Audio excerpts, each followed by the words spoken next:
All right, everybody, welcome into episode 157 of Two Countries, Two Americas, All Sports. And look at us, we're kind of in circles today, kind of like we're on an old television show like the Brady Bunch or something. I'm Nick Hill, and as always, from Chattanooga, Tennessee, United States. Happy Thanksgiving to everyone in the U.S. We are, I guess a little bit over 24 hours away from the start of Thanksgiving here in the U.S. And down in Americana, Sao Paulo, Brazil. And I know Brazil doesn't celebrate Thanksgiving, but a happy Thanksgiving to you. Anyway, I'm thankful for our friendship and I'm thankful for our podcast here. Oh yeah, no, for me Thanksgiving was my favorite American holiday, the culinary experience, the meaning of it. And from what I can tell as a non-American that lived the tradition for like 7 years, I felt that Americans take Thanksgiving more seriously, more like, in terms of celebrating than Christmas because like because Thanksgiving there's more businesses that are closed. There's more like in terms of the kind of like, this is the holiday to be with your family. I feel like, Americans tend to be with their families more on Thanksgiving than Christmas, like, with the whole, the turkey and the food, and that's definitely a thing. I mean, Brazilians kind of celebrated the other part of the holiday. The Black Friday is now something that I think you've noticed on the ads on the Brazilian TV. Oh, yeah, I could definitely tell. I noticed the cover of Like a Virgin from Madonna as well, which I Yeah. found interesting too. Oh So yeah. I'm like, it's Portuguese, and then I hear English. I'm like, oh, okay. There's some English on this broadcast, which Yeah. was Yeah. certainly very interesting. But speaking of that Brazilian course, massive game. We'll start with Americans. We're going to start down in Brazil today because huge match today between Botafogo and Palmeiras for the top of the table. And Gus kind of set the scene of what this match meant for both of these clubs and what it meant for the Brazilian championship. I mean, both, started the week 36 with 70 points each, with and Palmeiras being on the top because of the number of wins. Palmeiras had 21 wins, Botafogo 20, and Botafogo, struggling, on the last three games, three draws, kind of, Botafogo fans having that feeling of, oh my God, we're letting another championship slipping. The trauma of last year where they had like 15 points ahead in first place and they lost to Palmeiras at home after being up by 3-0 at halftime, losing 4-3. So all that scenario came to play. And Palmeiras fans, they were like, we've been there before. We remember last year where we were second place and we, took first place from Botafogo after a match, between both of them, you know.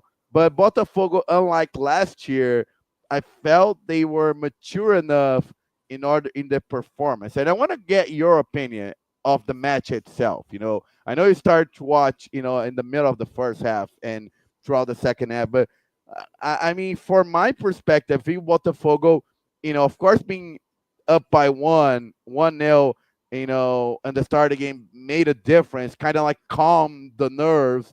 And Palmeiras kind of, only had Stevon, the right winger, that kind of made a difference. But Botafogo, I think, play a tremendous match. I mean, there was a clinic for Botafogo tonight. Yeah, to me, Botafogo, they just seem to have the more energy. You could tell they knew the significance of this game. You could tell they remembered what happened a year ago, right? When they had a multi-goal lead in the Palmeiras game and they let it slip away. And of course, as you have mentioned to me, I mean, I'm not a guy who regularly watches Brazilian soccer, but like even I know Botafogo is that team that let the championship squander away. They blew a double-digit points lead last year. So I can only imagine what the pressure was like tonight. I think it's gonna be a lot like what Tennessee's gonna feel at Vandy on Saturday, right? Like it's you know what the stakes are when you walk into a match like this, when you walk into a game like this. And for Botafogo, you could tell they were executing at a very high level.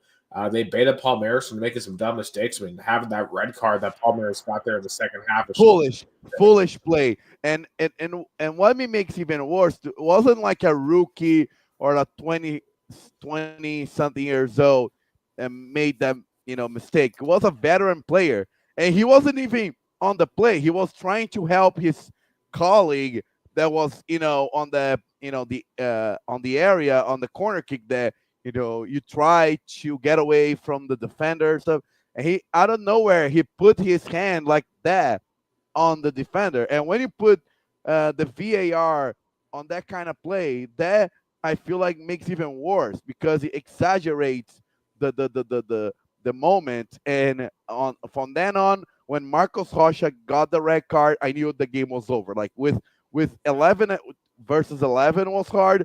With 11 versus 10, I knew that Palmeiras was done. And then literally the play after, that was the killing shot. absolutely. And the play before the second goal, right? It looked like Palmeiras may have had a penalty back, but looking at that replay, it didn't look like the Botafogo guy had touched him. So I think it was a good no call from my view. Yeah, very good no call.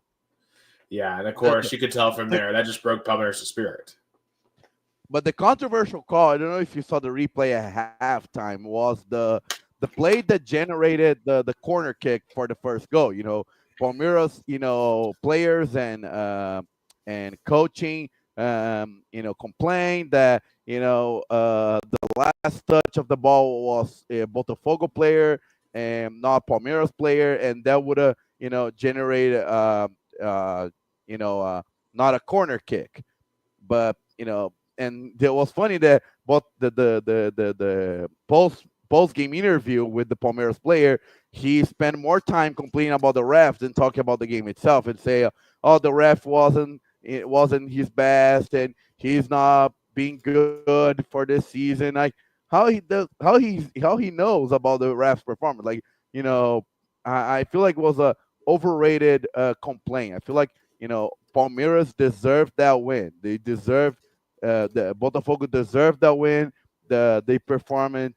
They made an amazing performance, and what's even more interesting is that it came on a great time because on Saturday they're gonna play the Libertadores final, probably their most significant game of their history against Atlético Mineiro, and for their morale and for their spirit. I mean, that win couldn't got in a better time. I mean, absolutely. And there's only so many games left. I mean, to me, this seems like this is the kill shot. Like, if Botafogo could survive this test, they're going to make it all the way and be lifting that trophy at the end of the season, maybe lifting it as early as next week. I was definitely impressed with what I saw with them. I thought, as I said, I thought they were energized, very organized. You could tell that they had a goal. They were all business. That looked like it was a road game for them too, right? Yeah. The game was at Palmeiras Stadium. That did not have the full attendance because I think you noticed on the goal on the left hand side there was like a stage because they're gonna have a concert tomorrow. So the stadium was like 75% capacity, which I guess Palmeiras fans are gonna say, "Oh, that made a difference." But Palmeiras have to decide if they are if the Allianz Arena are a soccer stadium or a concert venue because they're trying to fit in at both. And in moments like that, when you need like a full capacity, the full energy, they did not have. And Yeah, that I mean, seems really dumb. Like Botafogo is going to be one of your top contenders. Why are you kneecapping yourself? Like would the Vols take out like 20,000 seats at Neyland for the Alabama game? yeah, I mean that's what I mean. Of course, there's the debate. Oh, you want to maximize the use of the stadium to generate profits. I understand that. You know, soccer teams and sporting events and sports teams need to generate money to survive, but at what cost? Like I feel like it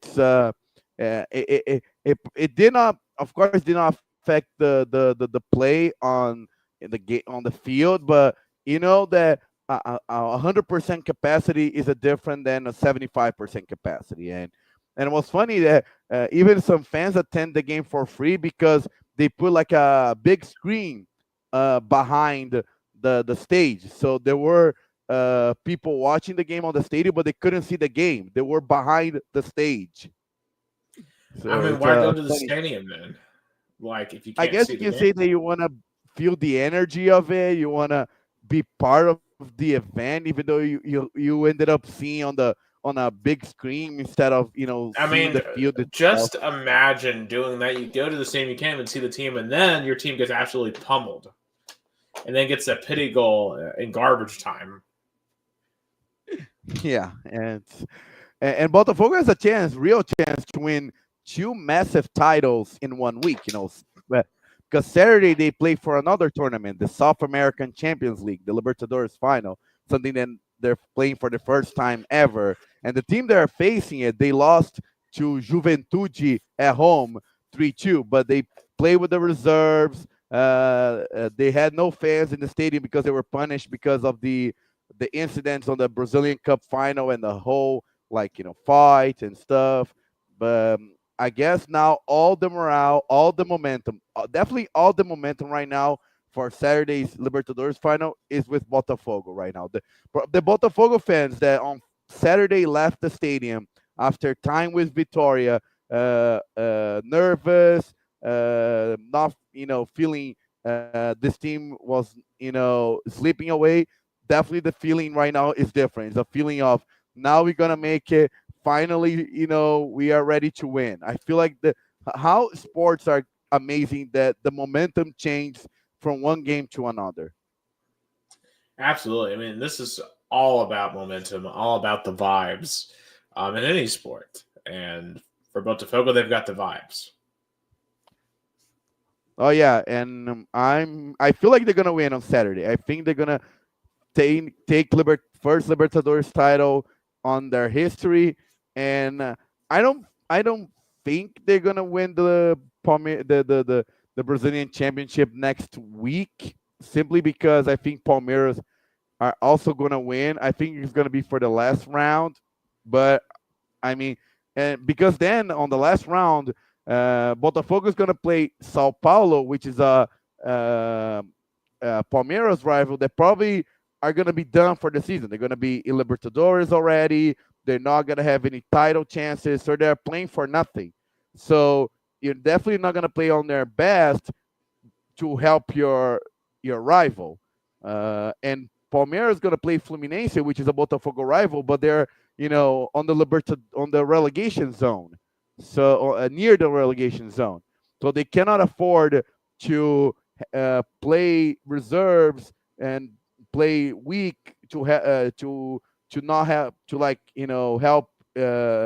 help your rival lose the title. They cannot afford that.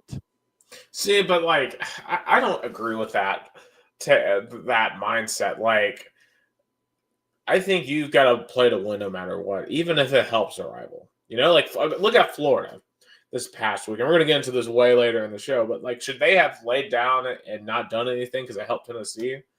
I mean, no. Like, I think if you are playing in a competition, you've got to go all out and try to win it. Even if you're Sao Paulo and you're not necessarily playing for anything, it's your last game of this season. It's going to be several months before you play again for anything meaningful. Why not play for your last game and win anything?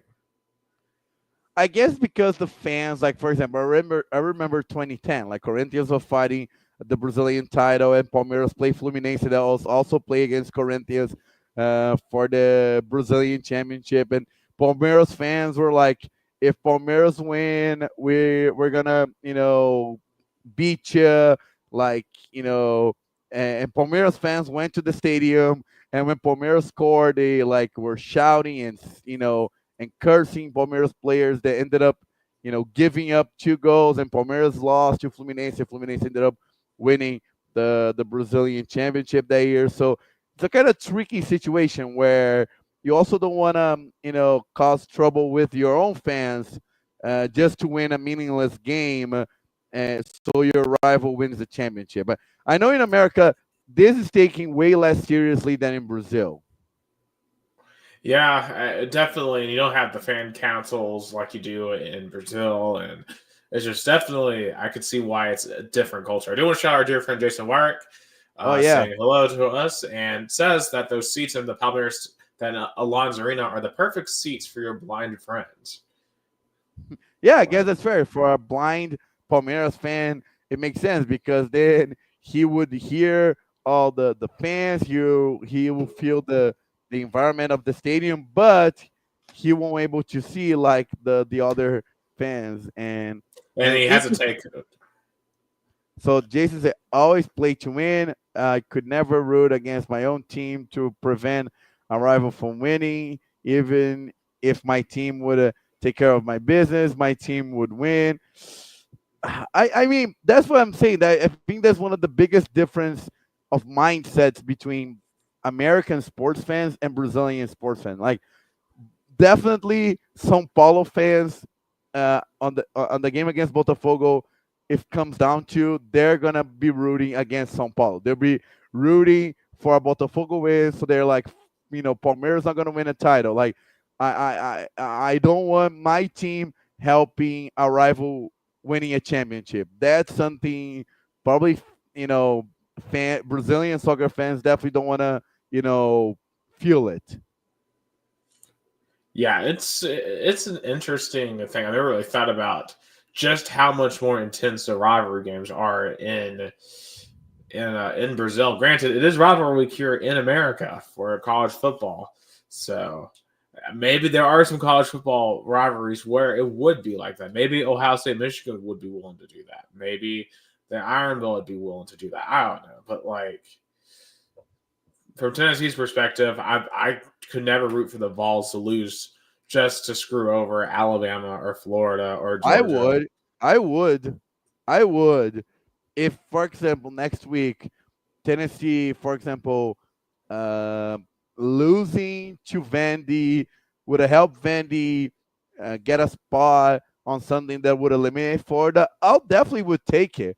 Like, do you No, prefer? I could never accept losing to Vandy for literally any reason. I don't care if Florida would go on to win the national championship, okay, or Georgia goes on to win the national championship. I mean, like you could never get me to be okay with losing to Vanderbilt or losing to anyone for whatever. And Jason, he brought up another point saying it's like seed watching other games when your team keeps losing. Indy 11 is the biggest offender. I had friends tell me scores late in the season of, oh, this helps us. And meanwhile, we'll be losing. I don't care about anyone else, but we got to take care of our own business first. And also, Williamson Rodolfo Campos says, Rio Oh, will be Bronco. so. Yeah, Yes. he's a That's big Rio Bronco fan. He was watching the Rio Bronco podcast. Rio Bronco is the only team, the first team outside of the first division in the Brazilian Championship that has their own podcast. Yeah, So Vamos Tigre. Cannot wait for games to start again soon here. I believe in 2 months.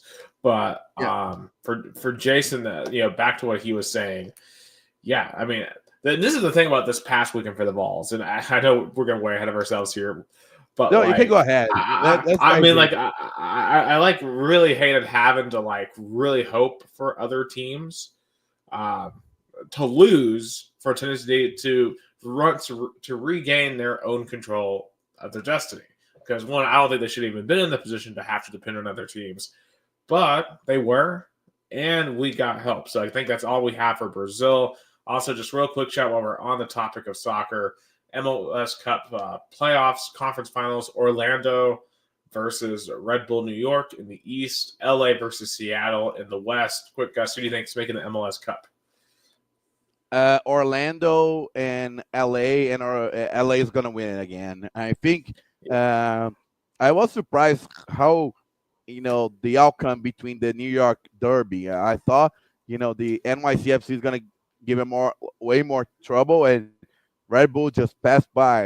And it's so funny how in Brazil Red Bull Bragantino is being relegated, and in America Red Bull New York is in the Eastern Conference Final. I guess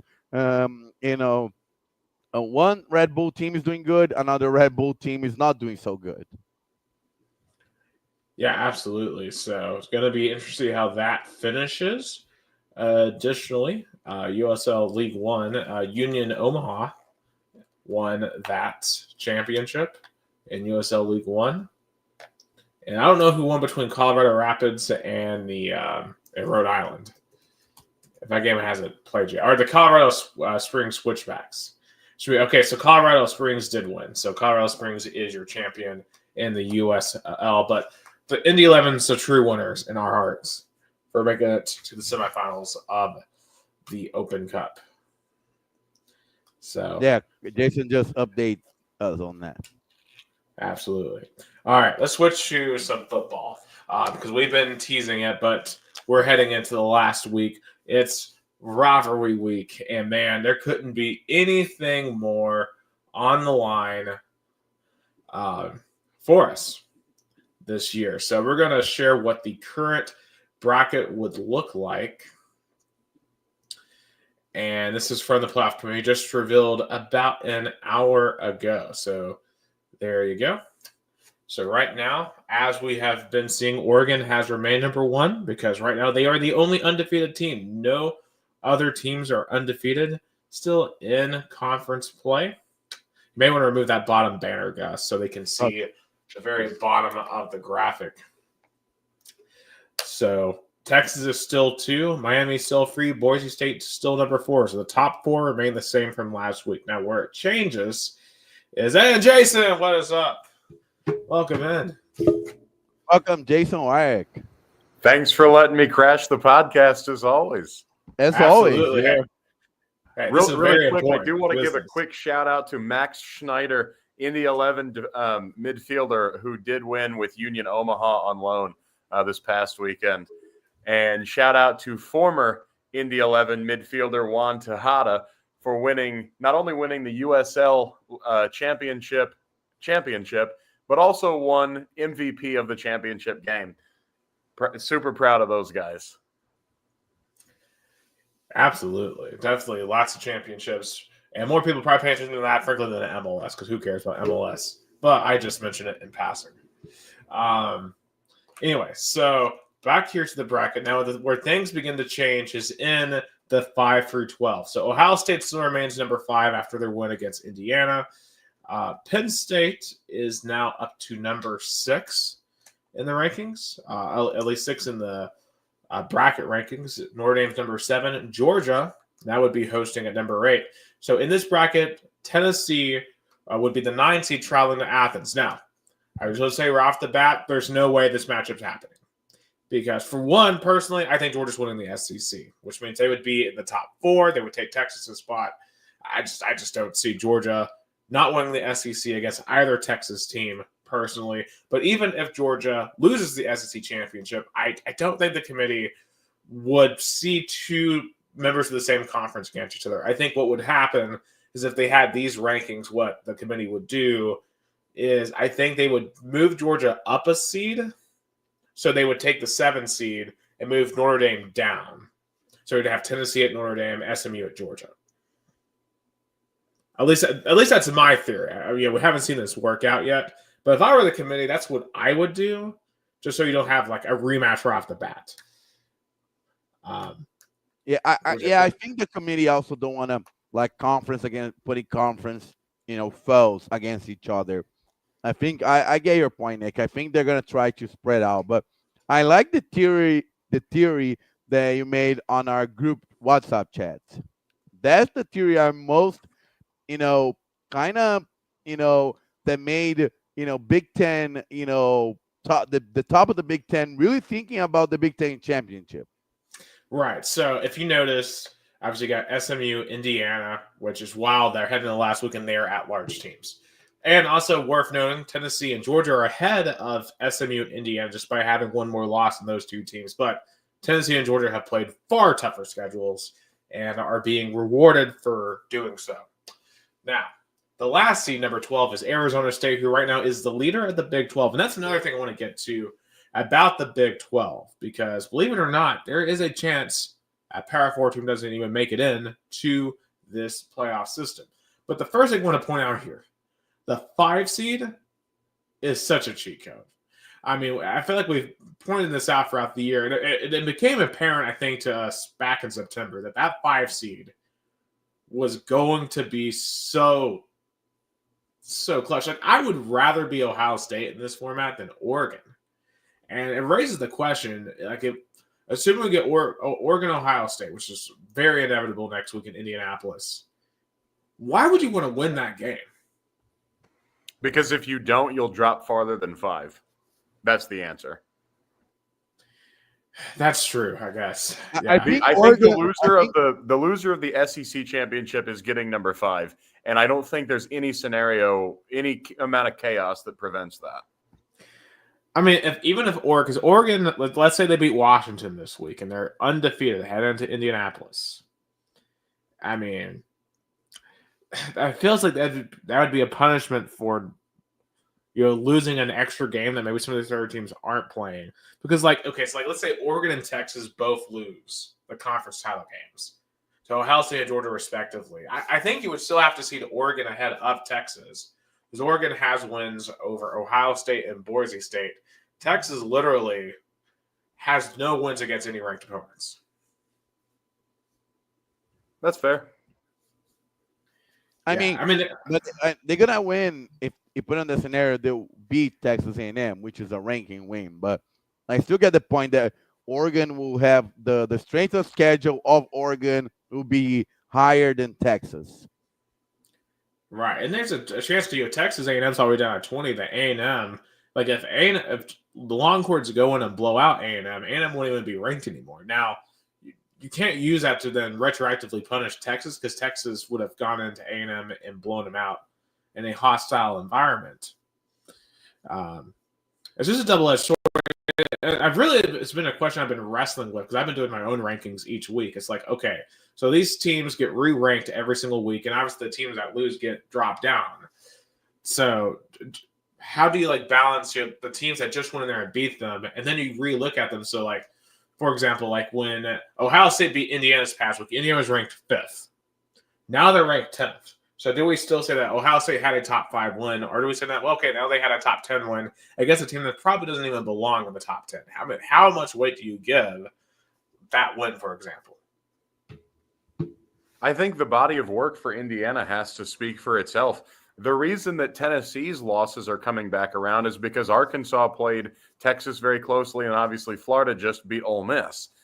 But in the case of Indiana, they have no good wins, and they got completely steamrolled in every facet of the game except for the opening drive against Ohio State. And I was telling you guys and everybody online all week that they would drop like a stone when they got steamrolled.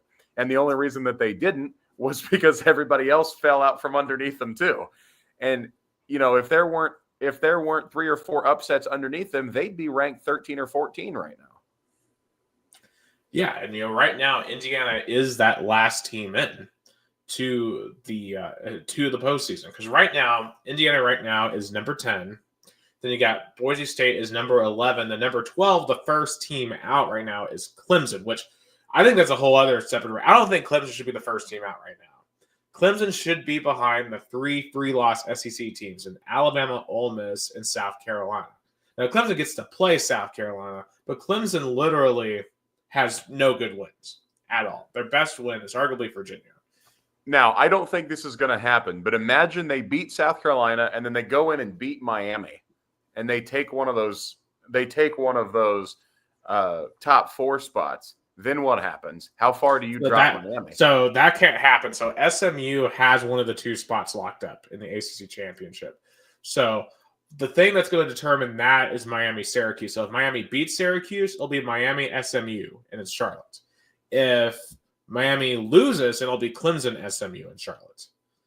That's what I was getting at. I apologize. I forgot that SMU already locked up one. That's insane to me.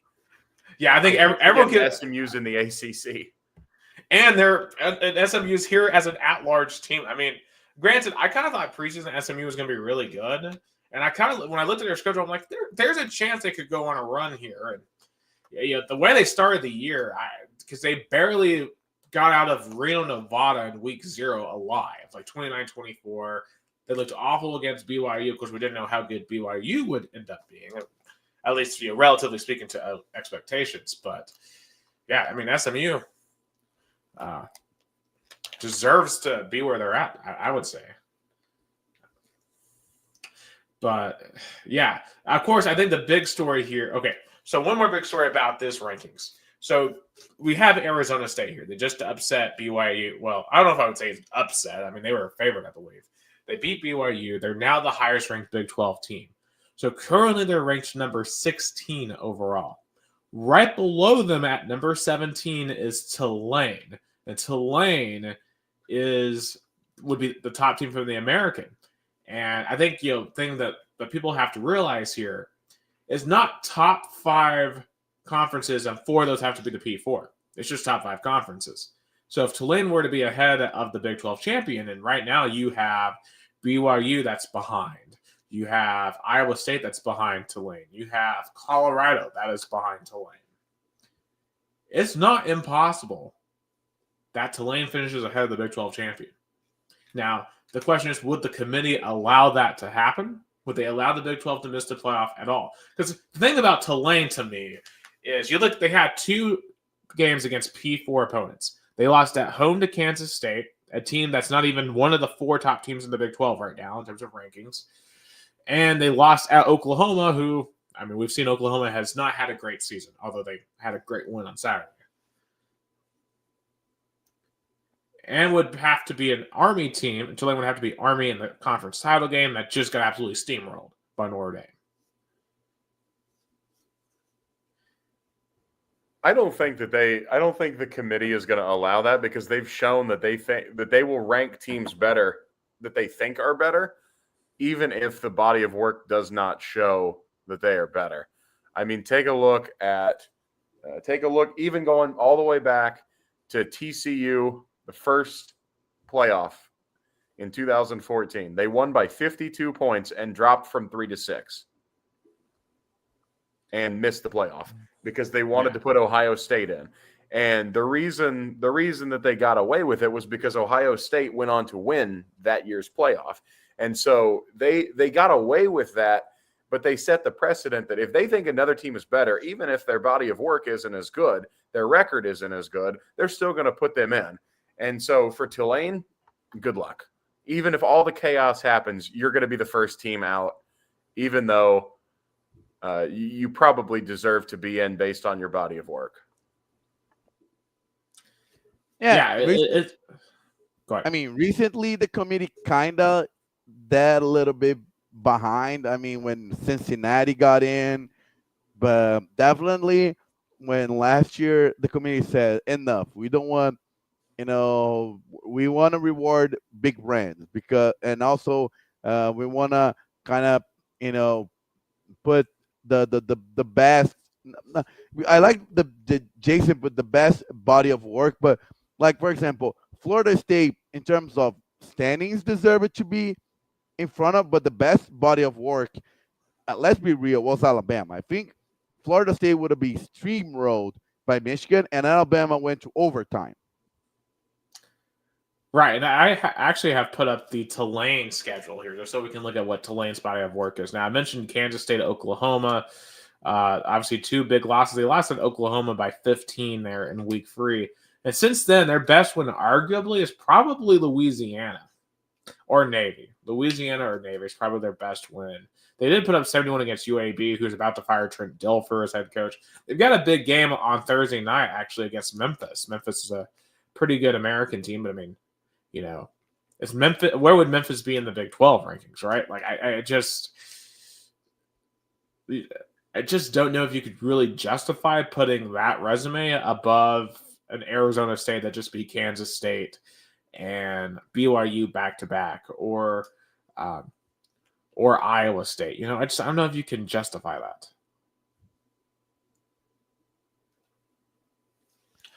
So yeah, that's the tricky situation. I mean, I feel like but what if Arizona State loses this week? Then what the committee is going to do?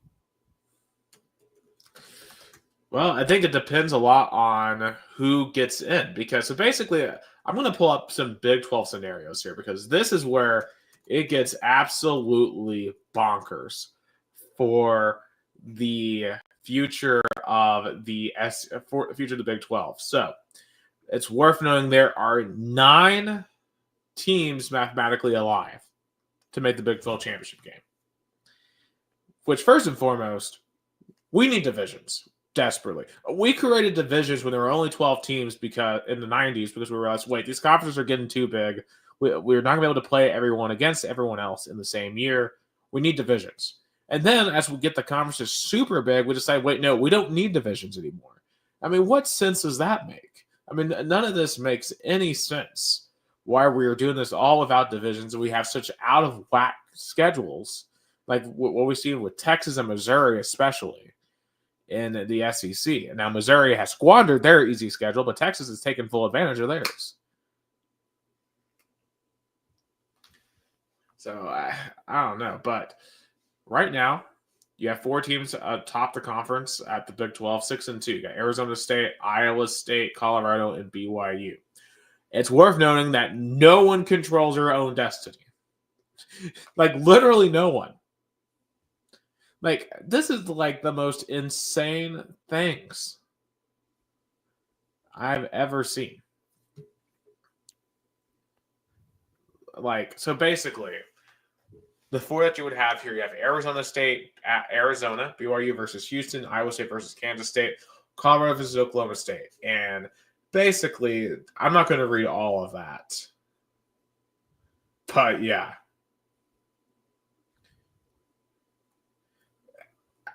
So the scenarios are mind-blowing. Right. And then what about the 5-3 teams? So where are the... I'm going to pull up the Big 12 standings here real quick because this is just hysterical that this is possible. So in addition to the 4 teams we mentioned, Baylor, who was about to fire Dave Aranda a month ago, Kansas State, TCU. Shout out TCU. TCU technically not dead for their second national championship game in 3 seasons. Texas Tech and West Virginia, who's probably going to fire Dave Neal by the end of the year. I feel like I know it's Neil Brown. Sorry, Dave Neal is a former commentator.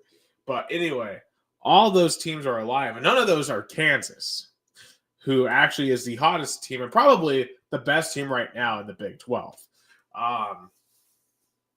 It just makes no sense why Kansas was so bad to begin the year, and then all of a sudden they've beaten free-strength ranked teams in a row. But that's the situation that we have in the Big 12. So I don't even know. Like, is this a sign of a conference that's stronger than they appear because of the parity, or is it the conference is collectively weak? I think you have to suggest that the conference is just weak. There's one conference where the parity is good because the teams are all pretty good, and that's the SEC. Yeah, I would agree with that. So I'm just trying to think about, like, all right, who do I think is going to make it here? So, and it's going to be weird because normally I only pick like 5 games at a time to pick. But since there's a couple of different scenarios, and we're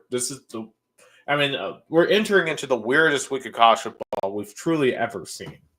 And with all the stakes and all the games that we have truly seen. So, Gus, as you're joining with us back, first, I want to pick the 4 Big 12 games. And let's figure out who we think are making the Big 12 title game. So, first, Arizona State going to Arizona Territorial Cup. Who do we think wins that?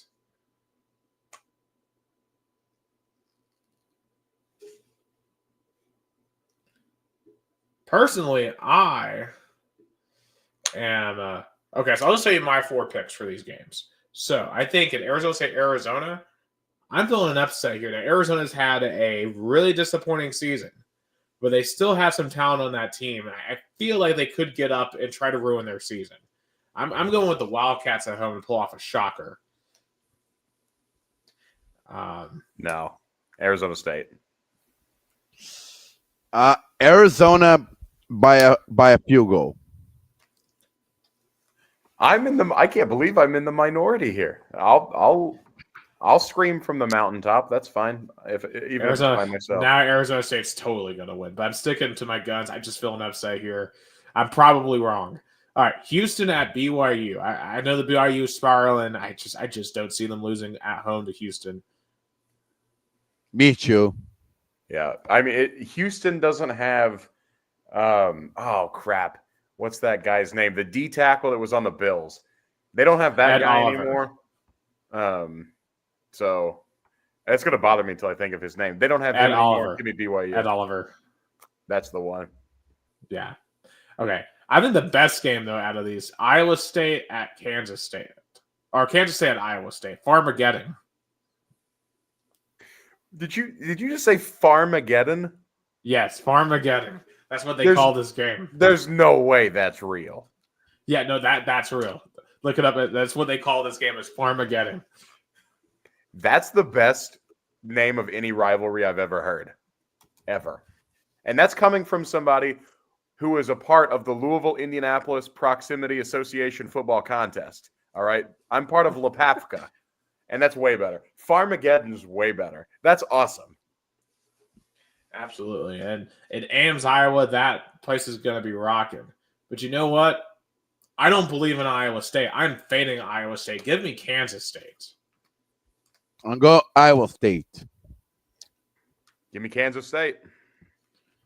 Yeah, I'm going for the chaos here. Now, Colorado at home versus Oklahoma State, who outside of Florida State has to be the single most disappointing team in all of college football. They are winless in the Big 12 with Ollie Gordon at running back.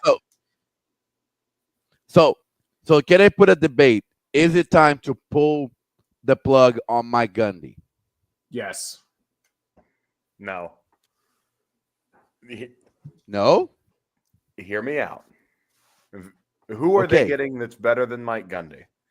I understand Mike Gundy is a frustrating character. I understand that they have underachieved. But think about it. Realistically, who do you think is going to improve them? I'll wait. That is my question to you. Mike Gundy is the king of pretty good. And usually they are pretty good. I don't think Oklahoma State can afford to do that, because Oklahoma State is not a powerhouse program. They have to compete regionally with all of these other programs that are better than them. And so financially, they don't have a whole lot of money to work with either. Where do they go? It's not that I don't think that Mike Gundy has run his course, because he's only been there forever. I just don't know where you go. And therein is the problem, for me at least. Right. I will say this point, because I understand the point of it's going to be hard for Oklahoma State to find someone better. But I think at this point, when you look at where the program's at, your arch rival is now in the SEC. And yeah, they've had a down season for their standards, but they're still making a bowl game in the SEC. You have 3 wins in the Big 12. So definitely you're not even close to their level. I mean, you're not going to have a player as good as Ollie Gordon. I mean, your Alan Bowman was just a disaster quarterback. Their line was a disaster. That defense can't defend a nosebleed, right? Or stop a nosebleed. There's no inspiration. If you're an Oklahoma State fan, anyone that's invested in that program, I just don't know how you continue to be excited to support them moving forward with what they've got. I mean, we saw North Carolina get rid of Mac Brown, I think, for a very similar reason, because they looked at Mac Brown and there was no excitement. And with the way college football is changing, and Mike Gundy is openly hostile to NIL, and he's openly hostile to the way that college football is changing, I think if you're Oklahoma State, your only chance to be competitive is to fully embrace that. But here's the thing with Mac Brown, though. What are the odds that Mac Brown ends up not being fired but reassigned into a different role in that athletic department? I think they're pretty high. And second of all, football is not North Carolina's financially beneficial sport, whereas Oklahoma State football absolutely is what everything else is relying on. Right. I'll say this because, definitely, so I think the reports came out earlier about Mac Brown being fired at North Carolina. I saw some debate online about where North Carolina stands in terms of a football program, because I think I saw it was Josh Pate that said that you'd be shocked at how highly coaches rate the North Carolina football job. And, and people are asking, where does North Carolina rank in the hierarchy of ACC football programs? I think it's a twofold question, because for one, because of the basketball program, you don't have the pressure, I think, at North Carolina that you do at a lot of other football programs, because it's not the quote-unquote, it's not a quote-unquote football school, and you have the Jordan brand, so you have resources at North Carolina. You have a pretty good talent pool in the Carolinas. Okay, then go after Mark Stoops. You're describing the Mark Stoops job. That actually would be a perfect place for him. And, he could actually win conference championships at North Carolina. No, yeah, in the ACC he could. Stop it. No, I mean at Kentucky he can't, but he as competitive as he's made the Kentucky football job, he could win the ACC. Stop it. I mean, look at how weak the ACC is. Just mute his mic before he says some shit he can't come back from. I will stand by, because obviously Mark Stoops has ran his course at Kentucky. I will agree with that, and Kentucky definitely is at one of those how much better can Kentucky actually get at football? It's just they can't, and that's the thing. He was already trying to leave. He was going to go to A&M before the boosters pulled the plug on that. And here's the thing: North Carolina and the ACC. No, you've got Clemson, who is always pretty good. Florida State, who's going to be good again once they fire Mike Norvell and go and get somebody good. Deion Sanders. I'm telling you, he's next. Deion Sanders is going to Florida State. Period. End of story. Yeah, it has to happen. Because as disastrous as things are right now, they've got to go for him. Deion Sanders. If Deion Sanders would have been the hire anyway, and he brought all the guys from JSU with him, they would have been pretty decent. Because you got to think all the talent he's recruiting in Colorado. Okay, that's Colorado. You go and get that type of allure in a hotbed of recruiting talent in Florida, the talent is just going to be overwhelming. Not even that he is that great of a coach. And then you've got Louisville, who's pretty decent. You've got Pitt, who is pretty decent. You've got SMU, who is pretty good. Got to remember that they're in the ACC. North Carolina is not winning a championship with Mark Stoops or anybody else. Right, but it's not like they're having to play Georgia, Alabama, Tennessee, Texas A&M, Florida when they're good, Auburn. How well is Mark Stoops doing just because he's an SEC coach in recruiting? Oh, yeah, you can come play in the SEC here. Right, I can play that game to the other teams. Yeah. I don't know. Stoops is not good, Nick. Stop trying to act like he's good. Well, I mean, any coach that wins 10 games at Kentucky, multiple times over. I mean, not. Didn't that get vacated anyway? Well, I guess it did get vacated. I mean, it's like James Franklin at Vanderbilt, right? When taking them to 9 wins, super impressive, and he has kept that momentum going at Penn State, even though maybe he hasn't won at the absolute highest level of Penn State. Still a win away from a playoff appearance this week. So I don't know. That's just my take on it when I look at Stoops. I'm not saying he would go and win national championships with North Carolina. I don't think he would. I don't think he would win the ACC. It would take a lot of crazy things to happen for him to win a conference championship at UNC. Mark Stoops is the king of mid. I mean, it wouldn't excite that fan base. I'll tell you that much. It wouldn't be like the type of electric hire. It wouldn't be like Kirk Cignetti igniting the Indiana fan base.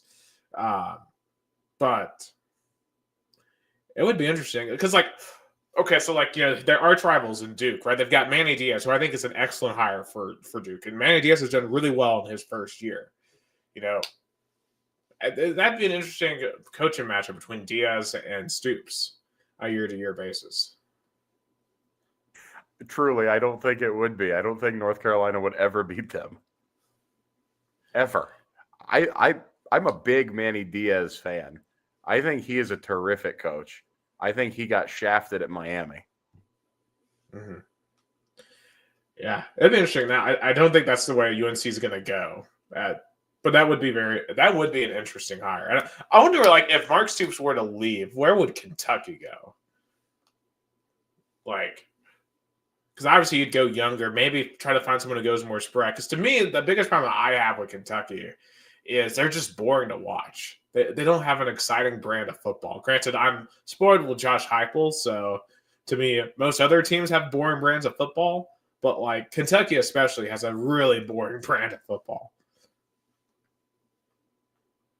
So I don't know who they would get, but that's a really good question. I'm thinking about that, and a couple of names come to mind. And the first name that comes to mind for me, if he gets fired, Brent Venables. I think that is a job he could take and do decently well at. Another name that I think they could look at, Tony Elliott from Virginia. I think that is a guy who is in their wheelhouse. He wouldn't be ridiculously difficult to pull away, but he's a decent coach already. You could throw the bank at Kurt Signetti, which would not surprise me at all. Alex Golish would be another one. That would scare me, quite frankly. There are a lot of ways Kentucky could go. And I don't think any of them would be going to get a coordinator. I think all of them would be at least having some head coach experience. Mitch Barnhart is a bum, but he's not stupid. Right. I mean, so far it looks like the Mark Pope hire is well, but granted, we're not in conference play or a tournament to truly know. Of course, you talk to Kentucky fans; they're going to go 4-0, win the national championship. So at least the Kentucky fans I interact with, they seem to think that they're not losing a game under Pope at all. So yeah, shout out to Nick Stringer. He's the only Kentucky fan you probably talk to. Pretty much, Nick is delusional. I love Nick to death, but he's delusional. Yeah, because obviously our basketball team in the Vols really, really good right now too. I'm talking about college basketball a little bit later.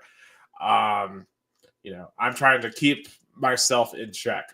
Also, shout out to our comment section here. We have Marcelo DeSena shouting out Gustavo and your friend in the States. Don't know what else he's really talking about, but he's talking about, I think, Sao Paulo taking on. He's talking some sort of a comment about the Brazilian Confederation and the event. Here we had some sort of a information about a soccer event that happened in Sao Paulo.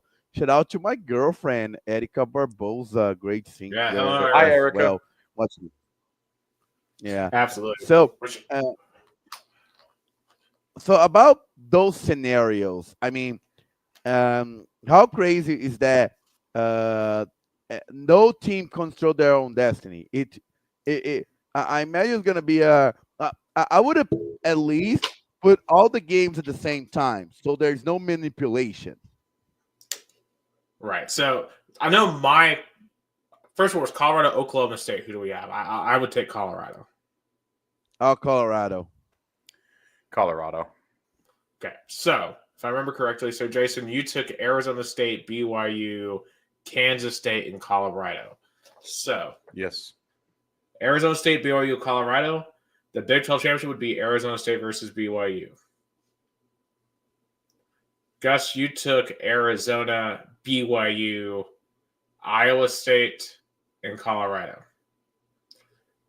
Right? So you took so you took BYU, Iowa State, and Colorado. So that would be Iowa State versus BYU. So Arizona State lost, so they would be out. For me, I took just BYU and Colorado. So it'd be BYU versus Colorado. So I'm pretty sure between the three of us, all four teams got in at least one scenario. which goes to show how volatile this situation is. And then look at this scenario. If Arizona State, Iowa State, and Colorado win, and BYU loses, then it would be Colorado versus Iowa State or Colorado versus Arizona State, depending on Texas Tech and West Virginia, and Baylor and Kansas, and Cincinnati, TCU. Why do they make this so hard? Like, what is this?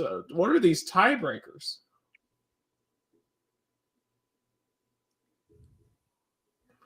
Like, this is insane. Look, I got 2 college degrees, and all of that just looks like a foreign language.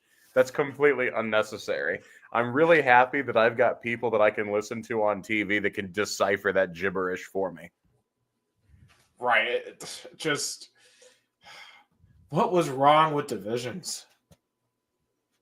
I guess what was wrong with the divisions that, like, divisions are not like. I think the Big Ten was the conference that kind of advocated the most about taking away divisions, because you had a scenario of Ohio State, Michigan, and Penn State be all cramped up in one division. And for example, for many years, like, you'll be Ohio State, Purdue, Michigan, Iowa, and a lopsided Big Ten championship. Yeah.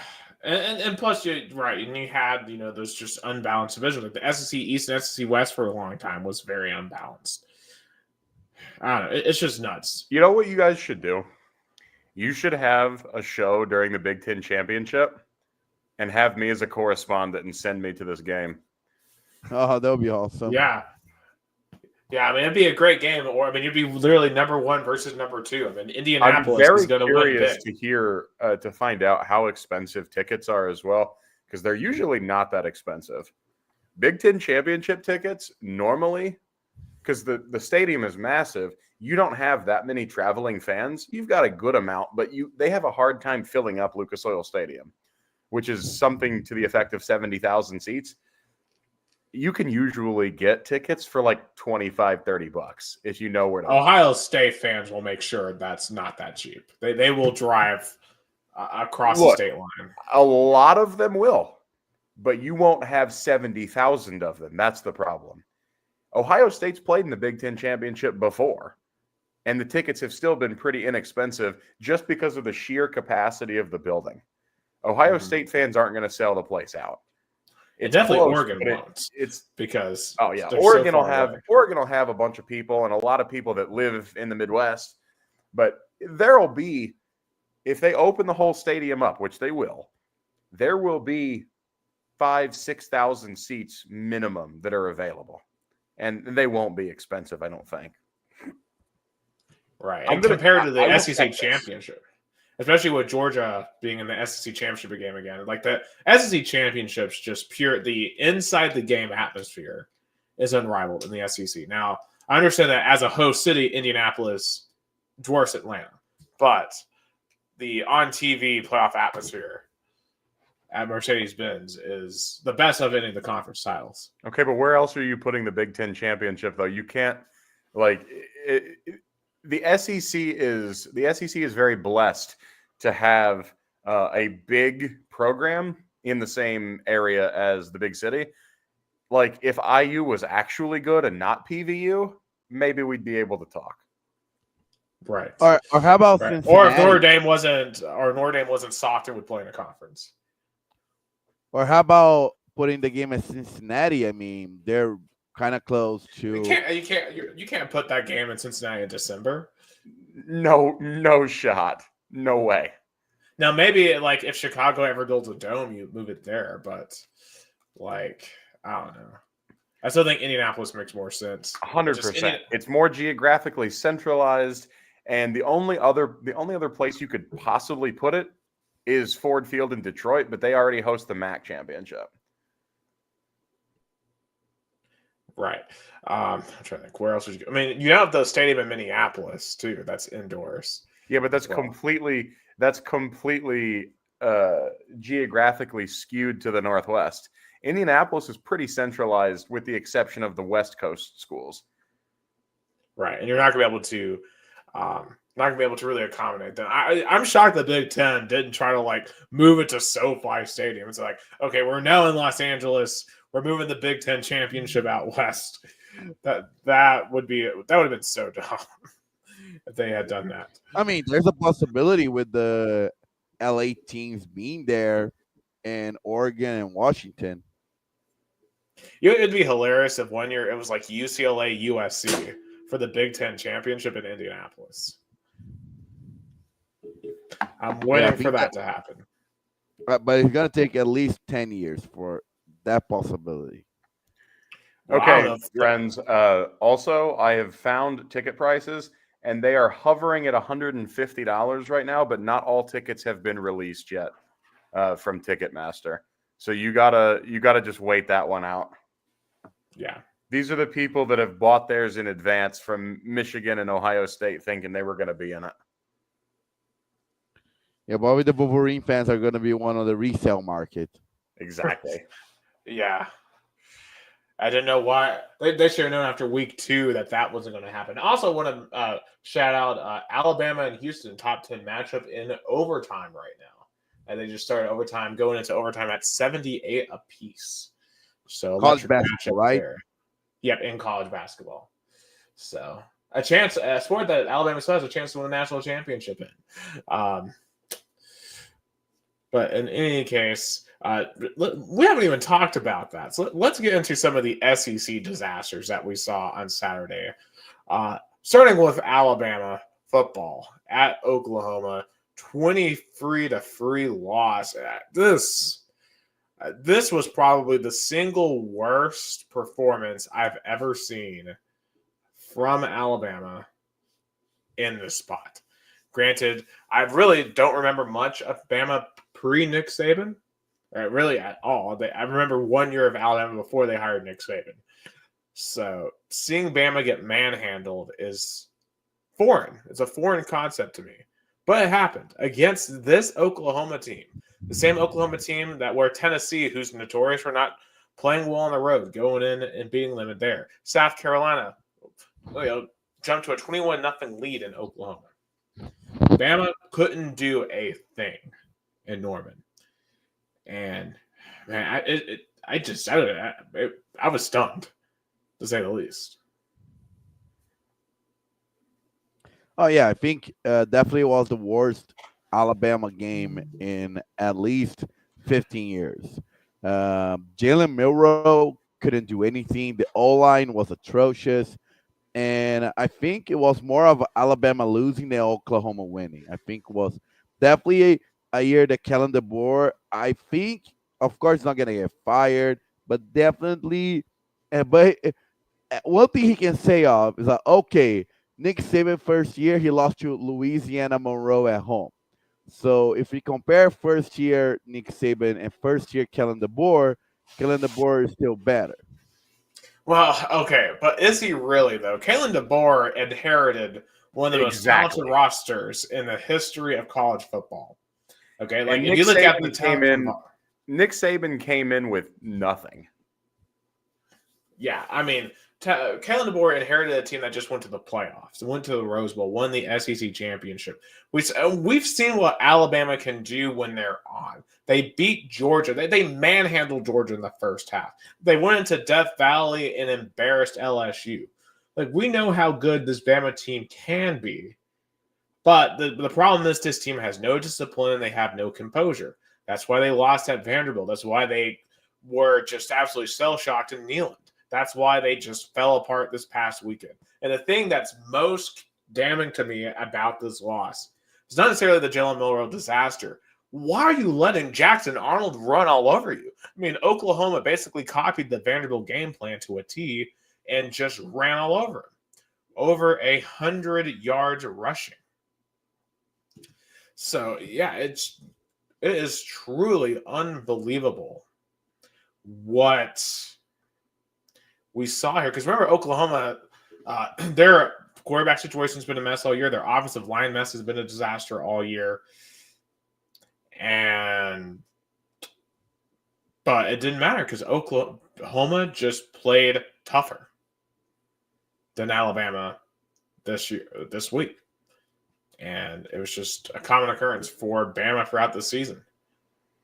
Yeah, I want to give a little bit of credit to Oklahoma, though, because I think all season they've been better than they've looked. And so on one hand, I think it's a little bit of both for me. Yeah, it's just obviously a massive win for Brent Venables, though. I think he desperately needed that one, get into a bowl game this year. I guess I think Oklahoma is going to be better next year than what we saw this year. I think this was I've got to remember, too, they didn't have any of their receivers this year. I think Brent Venables needed that SEC home statement win because, of course, they came in with Texas, and Texas, of course, had a better roster, and Steve Sarkisian looks like is doing a better coaching performance than Brent Venables. But definitely this win kept him on the job, and with all the issues they had, with missing receivers, that win was massive. Oh, absolutely. And speaking of another coach that got a massive win, Billy Napier, Sunbelt Billy, getting his second straight upset win at home, this time to Ole Miss, our good buddy Lane Kiffin, just completely giving the game away. I'm going to say. Now, granted, people are going to point to Jackson Dart at the end of the game, throwing 3 interceptions in the last 2 minutes. To me, that's not where Ole Miss lost this game. Where Ole Miss lost this game was in the first half. He should have never been having to be a hero to begin with. Miss me with that. Yeah. It's Lane Kiffin's inability to make common sense decisions. It's just the over aggressiveness. You have got to take points sometimes. I love when coaches go for a fourth down more than anyone. But at certain points when you're on the road, especially in the SEC, just take the points.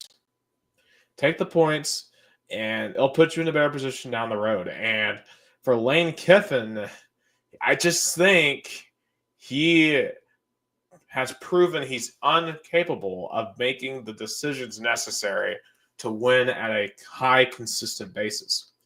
That he's over-reliant on analytics. And, if you listen to the post-game press conference, he defended his actions by saying, that's what the analytics told me to do. That's what the analytics told me to do. Well, have you ever stopped to think that maybe sometimes just because the analytics say you should do something, maybe you shouldn't? See, here's the thing about analytics. Sorry, Gus, go. Sorry about that. No, go ahead. The thing about analytics is they're great over the course of the season. But when you have one game that you have to win, you have to be able to separate yourself from the analytics and say, okay, let's make a decision about this situation in particular. Because sure, you can get whatever 4th down and 3 80% of the time. Great. But is it worth it in this situation to even try? And at that point, you just have to defer to common sense, and he doesn't. Yeah, I think about Josh Heupel, for example, earlier this year in Oklahoma. There were several situations in that game where he could have gone for it on a 4th and short, but he chose not to because he knew his defense had Oklahoma's offense in check. So there was no reason to risk it in those situations. And they paid off. Like, he got a safety one time for doing so. We obviously were able to get some turnovers when we elected to do that. So, it worked out so significantly for him. And that's why Josh Heupel still has a chance heading into the last week of making it into the playoff, and Lane Kiffin doesn't. Because Heupel uses analytics, but he doesn't live and die by analytics. If anything, my friends have been complaining for a few weeks now that he was too conservative against Georgia. Like, I think particularly they were complaining about him punting at the Georgia 36 in the 4th quarter towards the beginning of it. I still think that was the right decision down a touchdown because you had to trust your defense there to get a stop. And the defense didn't get a stop, but I still don't think it was the wrong decision because, do you really, at Georgia against their defense, do you trust our offense to get a 4th and 7 there? No. You have to play defense in that situation. I think analytics. Hey, it's all about you. Gus, please do it this time. Go. I say I mean, you cannot be held hostage to analytics. Analytics should be something that helps you, not controls you. Absolutely. Analytics are great if you're on the fence between two decisions, but you have to be able to think for yourself. And Gus, I think you hit it spot on with that because you're right. Some people do live and die by analytics. Look at the Rays in the World Series a couple of years ago. They played themselves right out of an opportunity, a good opportunity to win a championship because of analytics. Right. It's like the Oakland A's, I think, with Moneyball, right? They're able to go on a run win the AL West in 2002, but they were never going to win a championship with Moneyball. Like, you Over can't. the course of a season, it's great, but you still have to win when it counts. And that's the problem with analytics. Analytics don't take those into account. Analytics do not weigh those games appropriately. Right. It's totally just Lane Kiffin, like, for Ole Miss, like, I'm not saying their chances are completely over, but pretty sure they're over. Like, it would take some miracles for them to get back into the field at this point. The talent that they collected, I mean, they spent $20 million plus on their roster at Ole Miss this year, a record investment. LOL Walter Nolan. Yeah, if he couldn't do it with this squad, I don't know if he's ever going to do it at Ole Miss. Because Ole Miss, anyway, and we want to. People sit here and act like Ole Miss is a big time football program. I mean, they're not. I mean, they've got a 60,000 seat stadium and a state that has no major cities. Yes, there's some football talent that comes out of Mississippi, but let's be real. More often than not, the top talent from Mississippi is looking to get out of Mississippi because it's Mississippi, right? They got Alabama. They got Alabama on one side, LSU on the other side, and Arkansas up top, and Tennessee and Memphis up top. They got all these places to go. And even then, most of the Mississippi talent historically has gone to Mississippi State anyway. Right. So I just think for Ole Miss and Lane Kiffin, I just don't think it's ever going to work in that way. I think eventually Lane Kiffin is going to leave for somewhere else. I don't know exactly where, but UNC. That would make so much. That would make so much sense because Lane. Now I was talking about Mark Stoops there, and maybe I'm overvaluing Mark Stoops. Now I think Lane Kiffin 100% though could win the ACC at North Carolina. Now that I could get behind. I definitely agree with that. But does Lane Kiffin wants to take another step back in his career? Because remember, he had. Is it a step back? I mean, remember, he was on a high, going for, Tennessee, USC, Oakland Raiders. Then he, fell back, ended up being a coordinator in Alabama, then went to Florida Atlantic, and now to Ole Miss. I would say it's a step back because, I mean, Ole Miss is held in a higher standard of a football program than North Carolina. Are they, though? Like, I mean, Ole Miss hasn't won a national championship since 1960. They haven't won an SEC championship since, I believe, 1963. So literally since segregation ended, they haven't won any championships. But, like, UNC has better resources. They have the Jordan brand. Ole Miss is the 10th rung of Nike or whatever.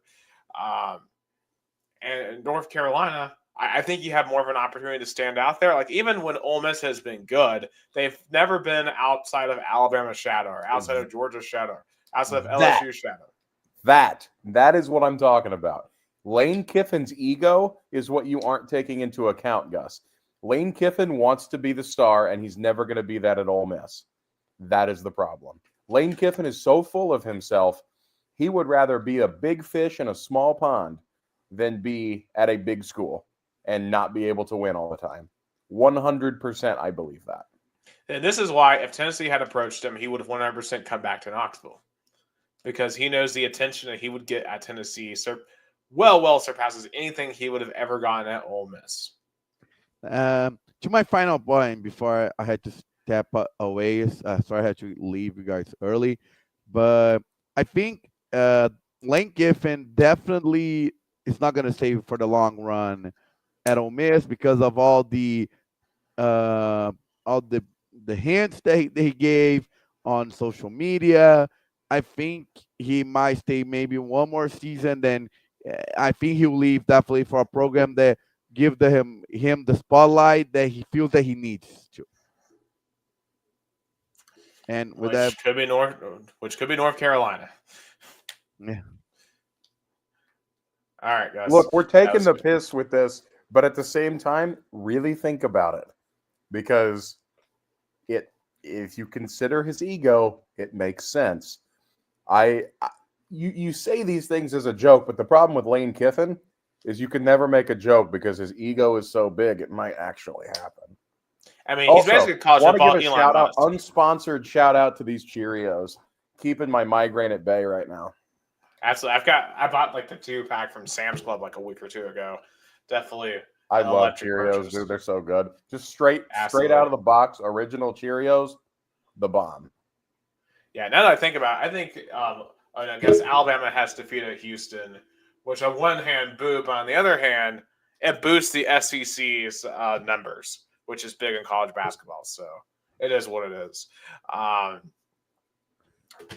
But what I was going to say, because now Auburn and Alabama both have beaten Houston in college basketball. So I've changed it over to Kansas and Duke, which is tied with 9 minutes left.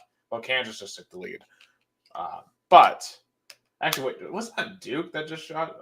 Anyway, I don't know what's going on. But back to college football. Well, Lane Kiffin's basically just college football Elon Musk, I feel like, in terms of the trolling and just in terms of how they think they're innovative. I don't know. That might be a stretch. I'm gonna call that one a stretch. I think, I don't know. The only thing that makes him even similar is they've got huge egos. Yeah. Anyway, okay. After that, so Texas. Speaking of huge egos, Hugh Freeze, coming off, pulling off his biggest win at Auburn, an upset over Texas A&M. Which I'll be honest, I didn't see this one coming because I know A&M lost to South Carolina. I didn't think they would also lose to Auburn because to me Auburn's just been awful all year long. But when you look at A&M, I think they got set up by a beneficial schedule because they got Missouri and LSU at home, two teams who were vastly overrated throughout most of the season. And they went on the road to play a Carolina team that's 100% better than they are. And then to lose this game at Auburn just is unacceptable. And what's crazy for A&M is they control their own destiny. Like, if they beat Texas and Georgia back-to-back, they're going to be in the playoffs. All right, but they're not. So let's stop the fantasy land and go back to reality for a moment. That's not going to happen. I don't think anybody anywhere thinks that's going to happen, do they? Oh, no, I don't think so. And I guess the question for me is, I see some A&M fans online. I think this is an absolute failure for Mike Elko. Now, to me, it's year one. What? No. If you go online, look up A&M fans. They think this year is a failure.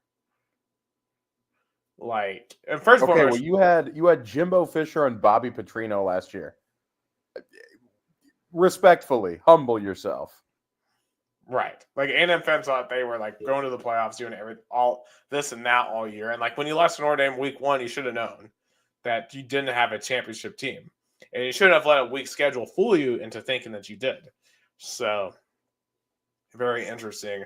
I'm still not gonna change my position on Hugh Freeze. I think ultimately he's gonna get fired at Auburn. I mean, granted, yes, they got this win, but it doesn't change my opinion on him. Although I will say Auburn, clearly, you got to give them their credit. They have not quit on the season, so that counts for something. And Auburn should probably be at least a 7 or 8 win team.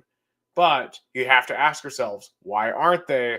It's because Hugh Freeze failed to recognize that he needed a new quarterback.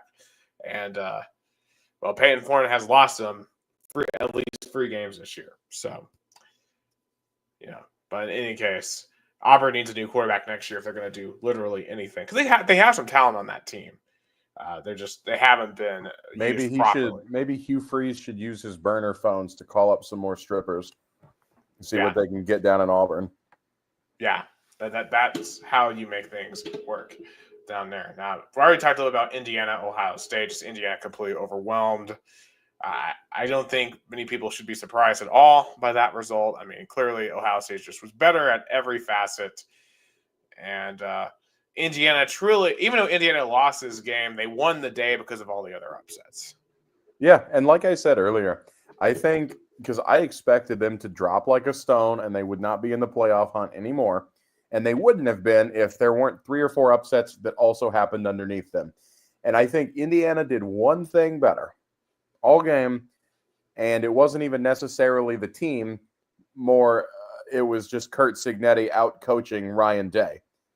He knows how to script an opening drive. Credit where it's due, Kurt Signetti can script an opening drive very well. And he did it. And that's, you saw the result of that. They jumped out to an early lead because of that. But at the end of that first drive, when he had to go to, dynamic play calling, they were overwhelmed. Yeah. Shout out to Kirk Signetti. What he has done with Indiana, I know they've had a weak schedule, but still, 10-1 with Indiana against any schedule is frankly impressive. So, just for Indiana standards, now compare them to other teams. No, it's not impressive, but for Indiana itself, it's been a very good season, and they should beat Purdue this week to finish 11-1. Some other quick reactions I had. Let me make one comment here. My grandpa, shout out to Peepaw, 2-time Purdue alumni.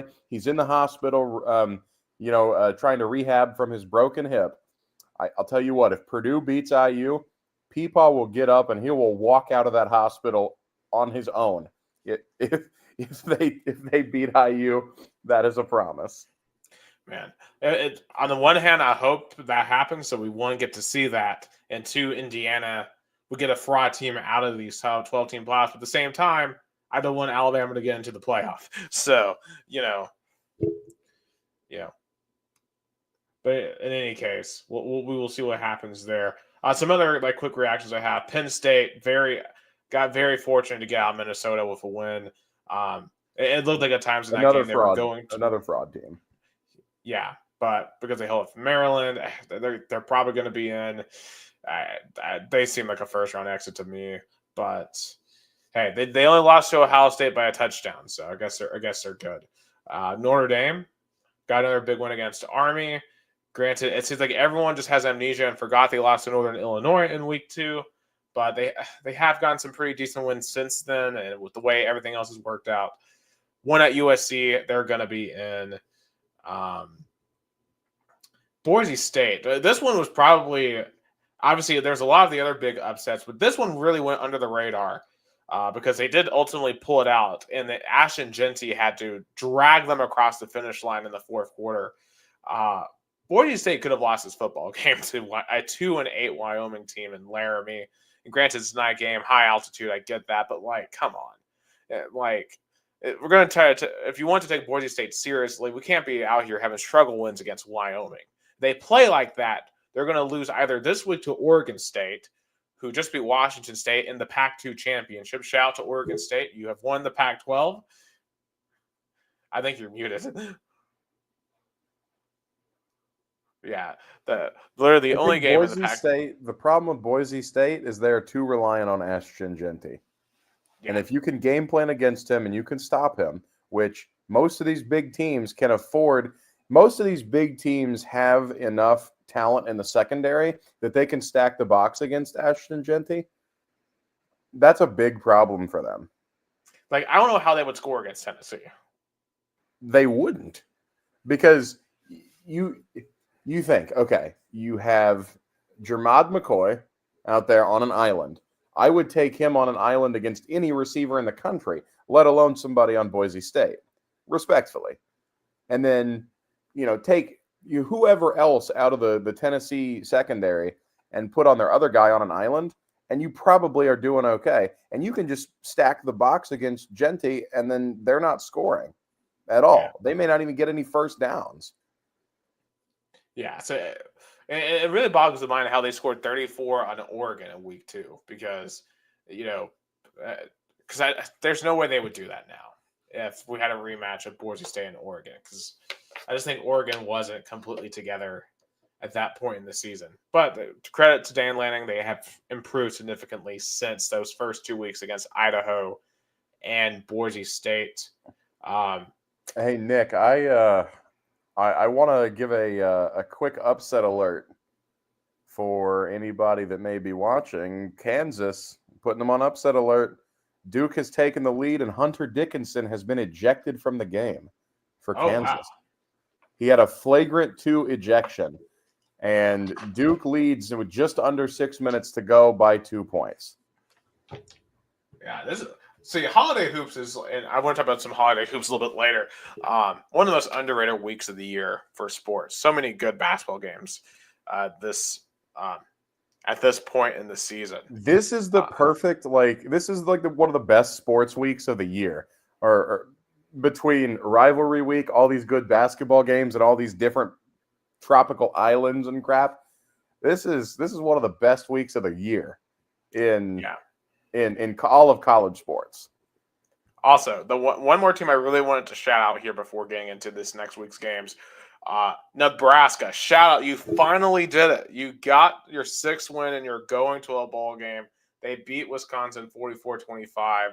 It's been 8 years in the making. The last time they went to a bowl game was when they played Josh Dobbs and Derek Barnett and Josh Malone in the Music City Bowl. So I'm proud of the Cornhuskers. They beat Wisconsin. And also, Wisconsin, what's going on, bro? Like, they're 5-6. And, Luke Fickell took Cincinnati to the playoffs, and they're out here just struggling. I know they lost Tyler Van Dyke, so that hurt them a lot. So you probably have to chalk this season up to injuries. But I expected Luke Fickell to be a lot better at Wisconsin by this point. I want to agree with that, and I do agree with that, but I also think Luke Fickell is more of a slow burn, where you give him the time, he will make them good. I don't think he's somebody that can just turn it around like that. I don't think he is that type of coach. With that said, I think Nebraska has been a long time coming. Matt Rule is a great coach. They finally got somebody in there that knows what they're doing. And again, like you said, shout out to Nebraska.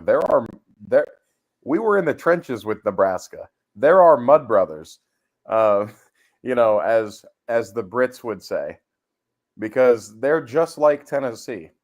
They had all this success and then just fell off the face of the earth for like 20 years.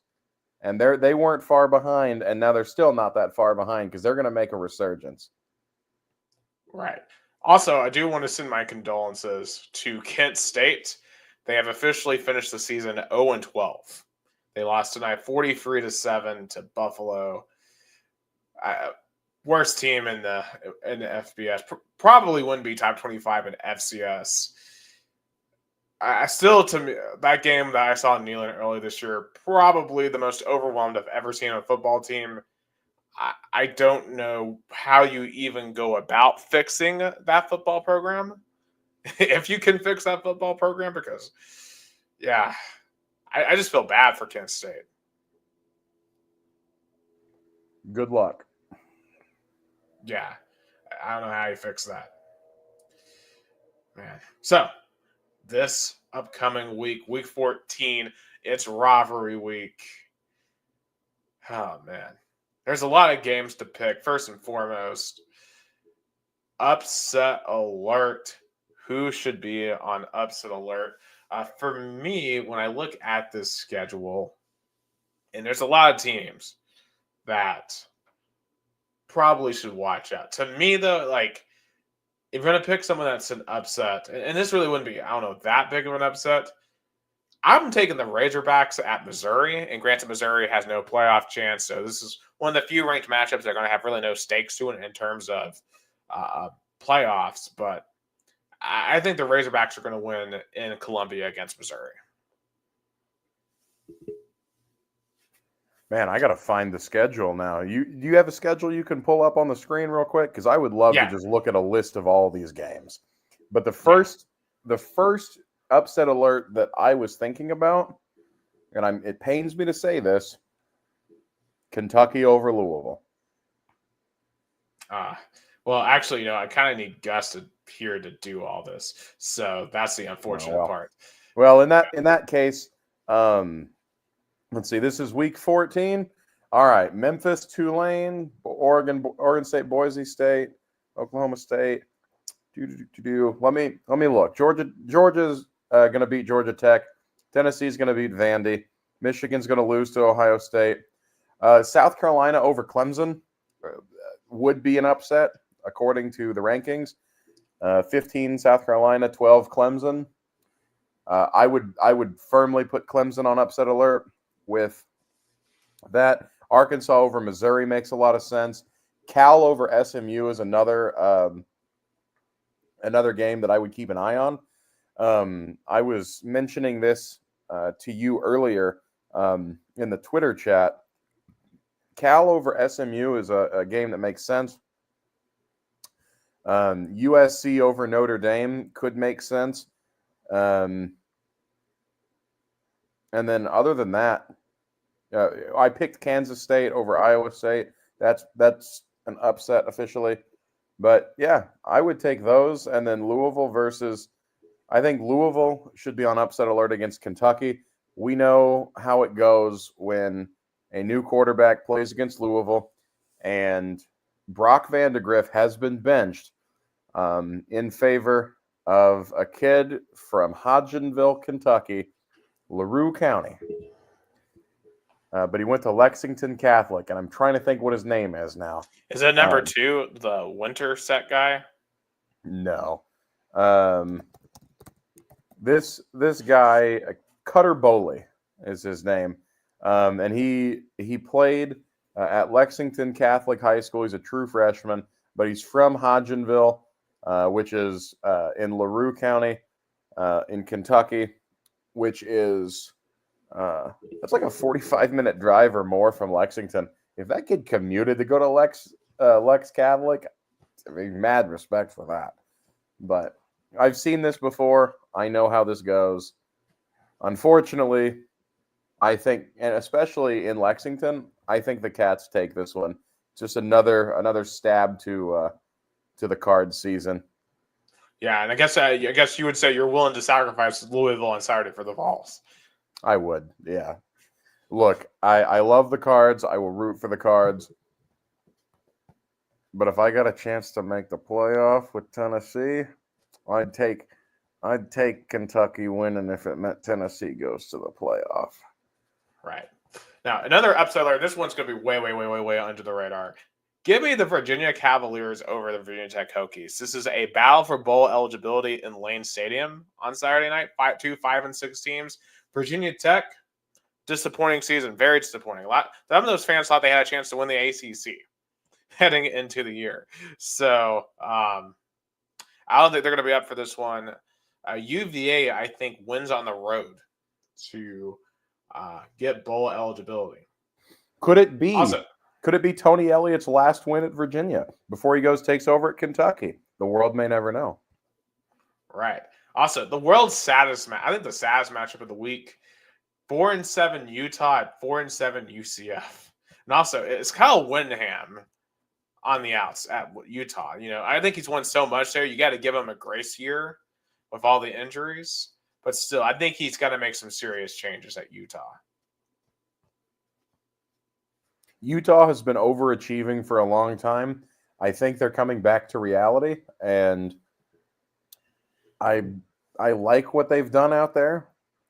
But at the same time, nowadays you're not able to keep that West Coast talent on the West Coast anymore. And that's a lot of how some of those lower level West Coast schools like Utah and, Arizona State, although they're having a good year, the California schools that aren't in Los Angeles, those types of schools were able to stay, relevant. Washington, another good one. Those West Coast kids, they're not afraid to go to the SEC anymore. They don't care. So right now. Also, if you are not watching this Kansas versus Duke game, please turn it on. Do yourself a favor. This game is awesome. 73-71 with 1:44 to go. Kansas leads. It's been back and forth. This is awesome. Also, Blake Snell just signed with the Dodgers. The rich get richer.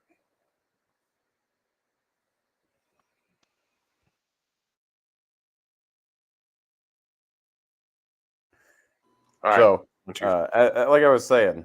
All right. I think I am back now.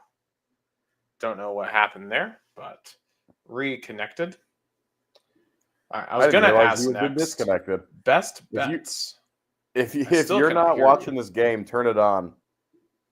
Do yourself a favor and turn it on. Yep, I am here. So and then also Blake Snell just signed with the Dodgers. The rich get richer. I mean, when it comes look, I understand why MLB doesn't have a salary cap, but it just makes it so uninteresting if all the best players are just going to go to the Dodgers or the Yankees.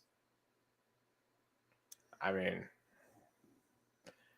But how much does he get booed when he goes either to San Diego or to San Francisco? Both teams he has played for, and funny enough, the two biggest rivals of the Dodgers.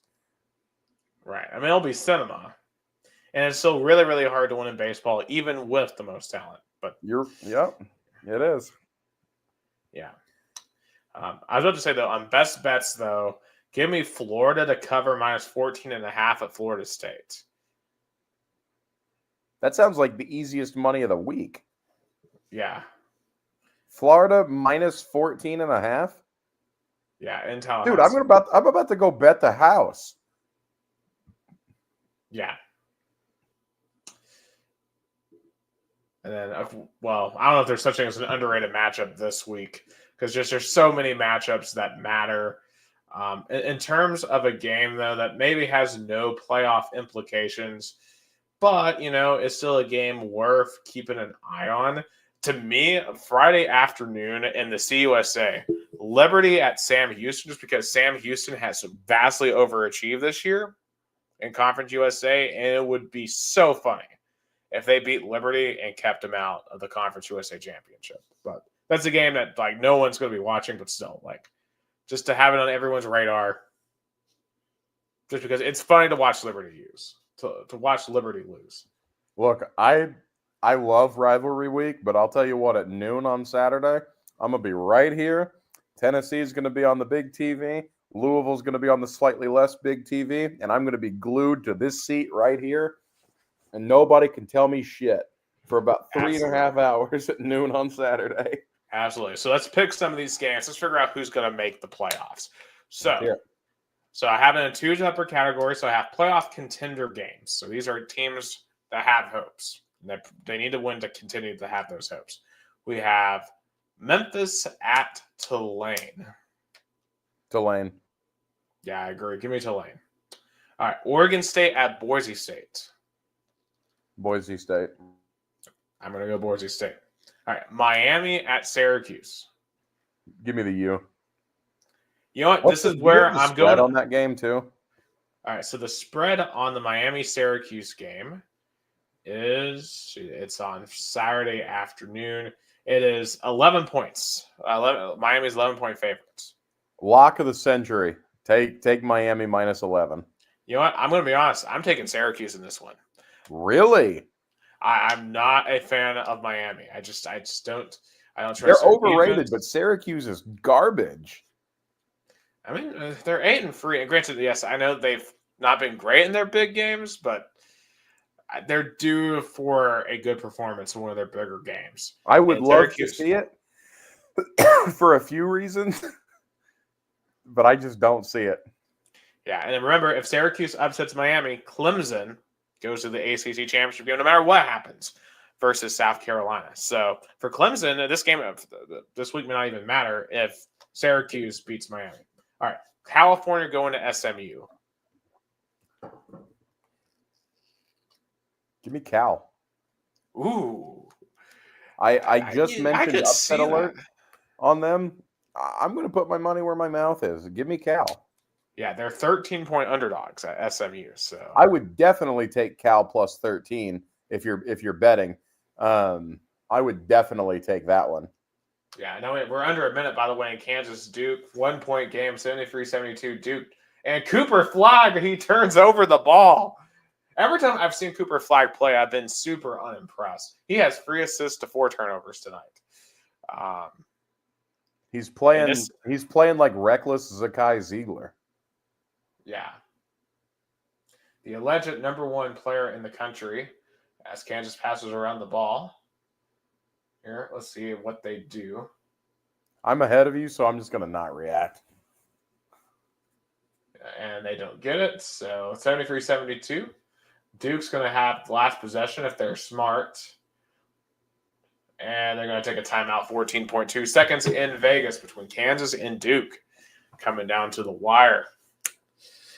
Hopefully we get this type of game in March again. Okay, so we have the Iron Bowl here, and I really only have this here because if chaos rains down in front of them, there's still a chance that Bama sneaks in, backdoors their way in as a free loss team. I don't think it's likely, but does Bama at least win to finish 9-3? Oh yeah, they're going to beat them, and I think it's more likely than you do. Obviously, that they would backdoor their way into the playoff with three losses. Yeah, I think it's a lot more likely than you think that they sneak their way in. Because I don't think you can justify putting Indiana in over Alabama. Even with only one loss, you know, I think the committee has shown they don't care what the record is. If you're a better team, you'll get in. And it's obvious that Alabama's a better team than Indiana. And all of my IU friends are going to hate that, but they know how I think, and I think they know I'm right. I would put money on that before I'd put money on, you know, Alabama making it in for somebody else, you know, losing. Right. Yeah, if you're Indiana, I think the big thing is this week, not only do you need to beat Purdue, you need to beat them by like 50. I don't think there's an amount that they can beat Purdue by to justify putting them in over Alabama based on the criteria that the committee has historically used. So given the precedent, I think Indiana's out, and I think they jump Alabama over because Auburn already is a way better win than Purdue is. Wow. And then to imagine, wow, yeah, huge play by the Kansas defense. Without Dickinson as well. Yeah. And imagine, too, if Georgia ends up winning the SEC. You know, that Bama says they have a win against the SEC champion. Which I think is more likely than not going to happen. Yeah. So same would go for Ole Miss, too. Georgia to win. Yeah, and same goes for Ole Miss, too. And then the problem for Ole Miss, I think, compared to Alabama, is they have that home loss to Kentucky is just devastating. I think Ole Miss would be the team that would get in because somebody lost. Ole Miss would be the team that got in because, like, Miami ended up losing in the championship game or whatever. Yeah. And we assume they win the Egg Bowl against a really bad Penn State team this week. I think Lane Kiffin's going to try to throw up 70 or 80 if he can in this one, just to try to score some style points. Yeah. In a desperation effort. Now, okay, South Carolina at Clemson. Some people seem to think this is a win and you're in. I don't know if that's quite the case. It's not. But it's not a win and you're in. But there's certainly a chance whoever wins this game ultimately gets in. So, who wins the Palmetto Bowl? South Carolina. I'm going to agree. I'm going to take Carolina as well. I just don't think Clemson's that good. They're not. Georgia and Louisville are by far the two best teams they've played, and they got curb stomped in both games. Give me Carolina. Now, these to me are the win and you're in, no matter what happens.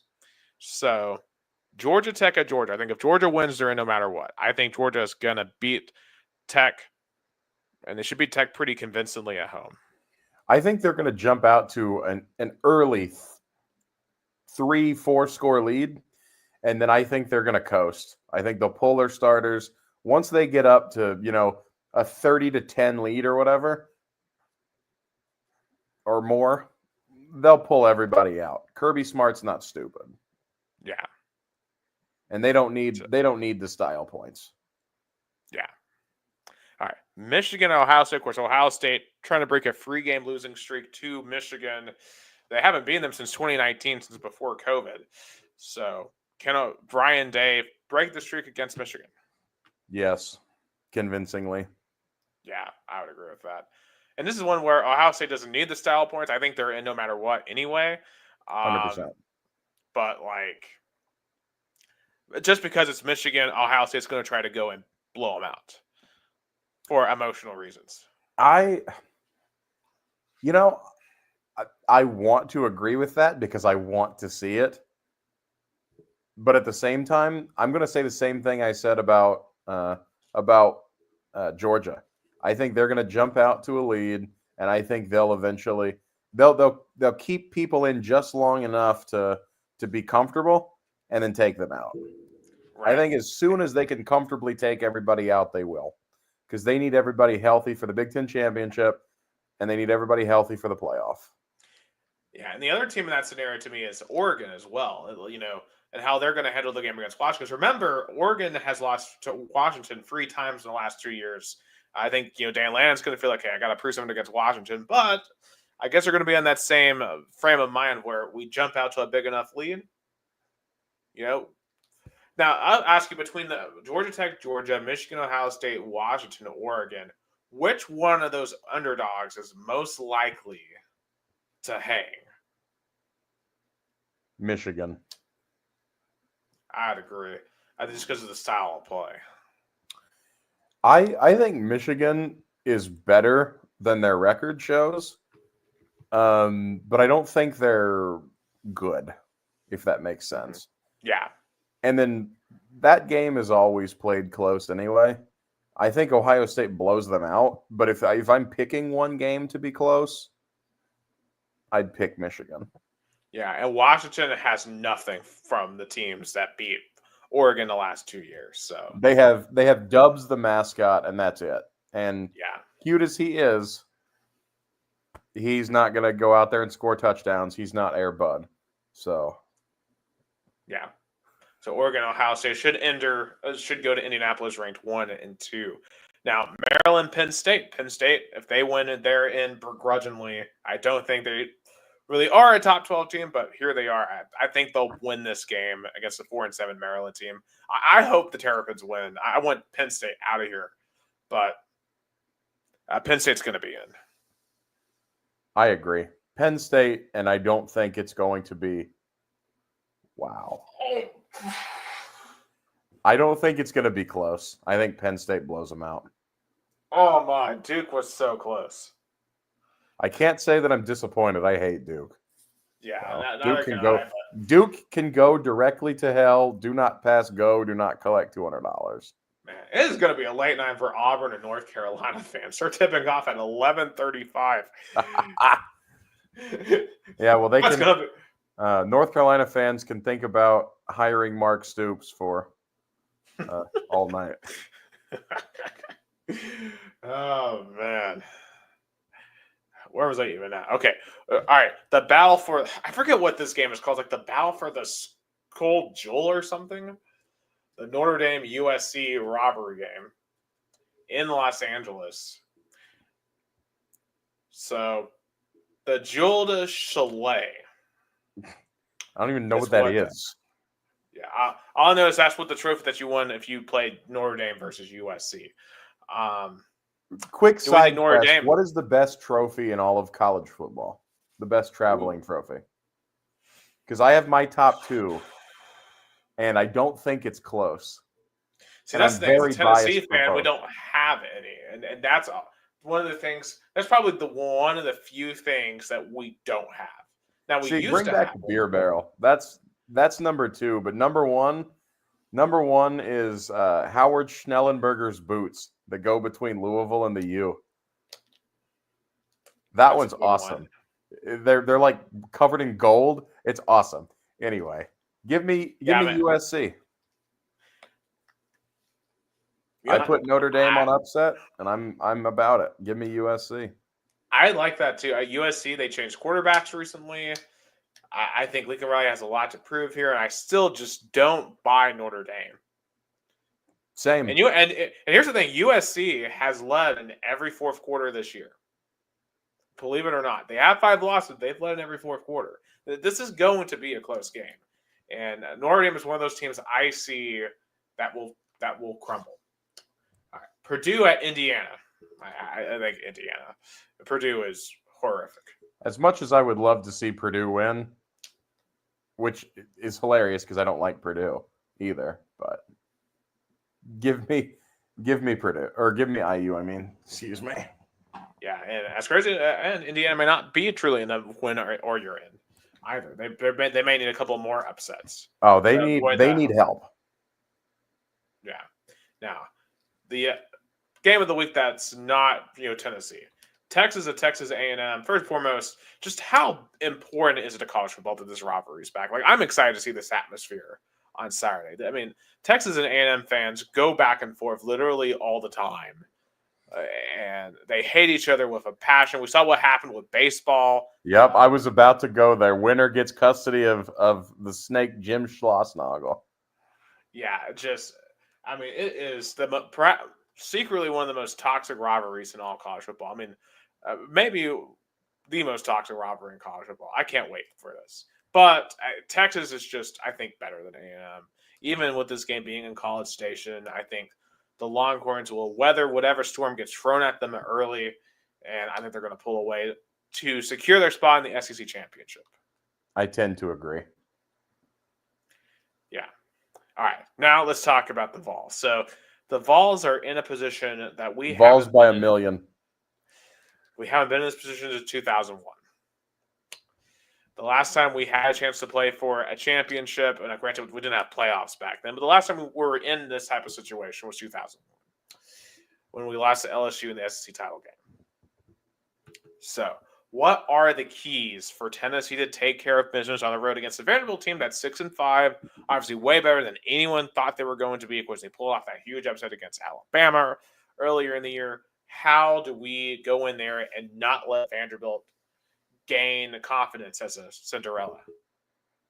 The front seven has to go in there and punish the Vanderbilt O-line, and has to go in and punish the quarterback, get to him, and just set the tone early, be ultra physical, take a penalty if you have to, especially if they're driving, especially if it's not like a third down. If you get a free shot, Adam, if you're James Pierce or whoever, Omari Thomas, you got to take that free shot. Even if it gets you 15 yards, you got to set that tone early. Be physical, beat them up at the line of scrimmage. And from there, I don't think you can compete if you can beat them up at the line of scrimmage. I think that if you can do that, you win the football game, period. End of story. Yeah. Yeah, because that's how Alabama lost to them, is because they were not physical up front, and they let Vandy dictate the game. You can't let them dictate the game. And there's no reason why Pavia he's a decent quarterback. He's better than people give him credit for, mostly, but he is not great. He is decent, but he played JUCO and he played at New Mexico State. Let's not forget that all those wins that he's racked up came at JUCO and the Mountain West. Absolutely. And I think from Tennessee's perspective, we should be able to run the ball effectively in this game. Like, there's no question with but then the question becomes, we need to be able to hit a couple of big shots. And so I think the passing game in the second half of this year has been improved. It's still not great, but it's been improved. I mean, there is a limitation because of the receivers that we have. Now, I think Nico has improved a ton, but the receivers aren't there. So I think Chris Brazzell needs to be playing in the slot and only in the slot. Mm-hmm. Personally, I agree with that. And I think you need to put one of the freshmen on the outside opposite Brew McCoy. Yeah, we need Mike Matthews. We need more Mike out there. I'm here for it. I am here for that, and I think Mike Matthews, Squirrel White, and Brew McCoy, and then you let Chris Brazzell be in the slot, do his over the middle stuff. Brazzell's a good route runner. He's not good at over the top stuff, which is fine. He has a place in the offense, but quit sending him on these long ass routes. Stop trying to hit him deep. It doesn't work. Right. And just either we A, don't have that big play receiver, or B, we're refusing to play that big play receiver in that spot. So it's been kind of weird to see how we've used that. And I don't know if you can put that on Heupel or Hazel or the wide receivers coach. I mean, I don't know who would get the most blame Well, I for mean, the it way has to be Josh Heupel because ultimately it's his decision. And yeah. I think Josh Heupel has given all the opportunities he can to everybody else, but this is go time now. I think you have to start working in, a different set for, for Matthews or whoever you decide to put in there. And I think you have to make that decision this week because you can start working them in there against a subpar Vanderbilt defense. They're subpar, but they're not bad. It's not UTEP. Like there's going to be a measuring stick at least, which you didn't get against UTEP. This is the time to do it. Get it rolling, and let's see how it goes. Absolutely. And just how big is this for Heupel? Because this is an inflection point for him. I think going into the Florida game earlier this year, I remember that was coming right off the Arkansas loss. And I knew that, like, okay, obviously people are expecting to win this game. You're a big favorite in this game. But if you somehow manage to lose to Florida, it would be an unmitigated disaster. And people would start questioning you. And they barely got out of that game by the skin of their teeth in overtime. Now we are here at this Vanderbilt game with the playoffs on the line. Literally decades of turmoil would be at least partially absolved with this win. To get to the playoff, to see that power T in the bracket would mean, I know it would mean a lot to me. It'd mean a lot. I'm sure it'd mean a lot to you. It'd mean a lot to everyone in Vol Nation. Yeah, and that's not lost on Josh Heupel at all. Josh Heupel understands because Josh Heupel is from a place where this matters. He went to that place and he beat them. And this, Josh Heupel is cognizant of what people say about him. He is aware that people say, oh, I'm not good enough. Oh, I need to be more aggressive. I need to do this. I need to do that. I need to be able to win a big game on the road. I need to be able to beat Georgia. And he can't do all of those things at once, but he can get a lot of people off his back if he can pull this game against Vandy and get into this playoff. He can get a lot of those people off his back really quickly. Absolutely. And because I saw some people arguing over what letter grade they would give Heupel. I saw some people giving him like a C+. I'm like, bro, like he at bare minimum is a B+, if not an A-, an A. I mean, like, have people forgotten what he took over? A is the only answer. At least an A. Yeah, like, I mean, even if disaster strikes this week for some reason and we lose, it doesn't erase all of the good he has done for Tennessee. Okay, hell no. Even if we lose to Vandy this week, he still gets an A. He took over this program that had like 37 transfers, NCAA sanctions, was just crap, just a steaming pile of crap, and won the Orange Bowl in 2 seasons. That does not go away. I don't care what recency bias you want to throw at me. That does not go away. Period. End of story. That's it. Yeah, I mean, it's just insane. And, and Dylan Sampson, he came out and said this week that we know it's a playoff game. We know. Like, that team knows what this game means. And for those players, they know what it means for themselves, and they're the ones who have put in the work to be in this position. And this team, I mean, they haven't played perfect. Like, we know team has played perfect, but I mean, this team has faced a lot of adversity, a lot of tough environments. A lot of people thought, they would go in and they were going to score at will. And the first 3 weeks they did score at will, but then when they got into SEC play, they didn't. And they've had to learn how to win in different games. They've learned how to win in different ways. They've had times where the crowd was starting to turn against them. The Florida game, for example, the momentum was not there. You can feel the battered fall syndrome flaring up again. But this team has kept on fighting through it, and they have earned the right to be in this position. And, I don't expect this to be a pretty game. I think it's going to be perhaps some of the most stressful hours of my life watching this game. But I think Tennessee will ultimately pull this thing out because I think this team is ready to meet this moment. And it's not like Vandy is a true road game, right? Like that stadium is going to be orange. Can I say my famous catchphrase here? Yeah. There are more Tennessee fans in Davidson County than Vandy fans in existence. Yes. That's and just those Tennessee fans are going to make so much noise because we all know what's on the line. Oh yeah. And Vandy will blast her techno music, but I want to go to that game so badly. I know we had talked about going, but it's too late. We should have bought those tickets back in July. We should have. Man, that would have been nuts. But that's a different timeline for a different Jason and Nick to figure that one out. But regarding the one point I want to make regarding how we scored at will and then didn't anymore, that actually works to the benefit of this team, despite what all of the people online say.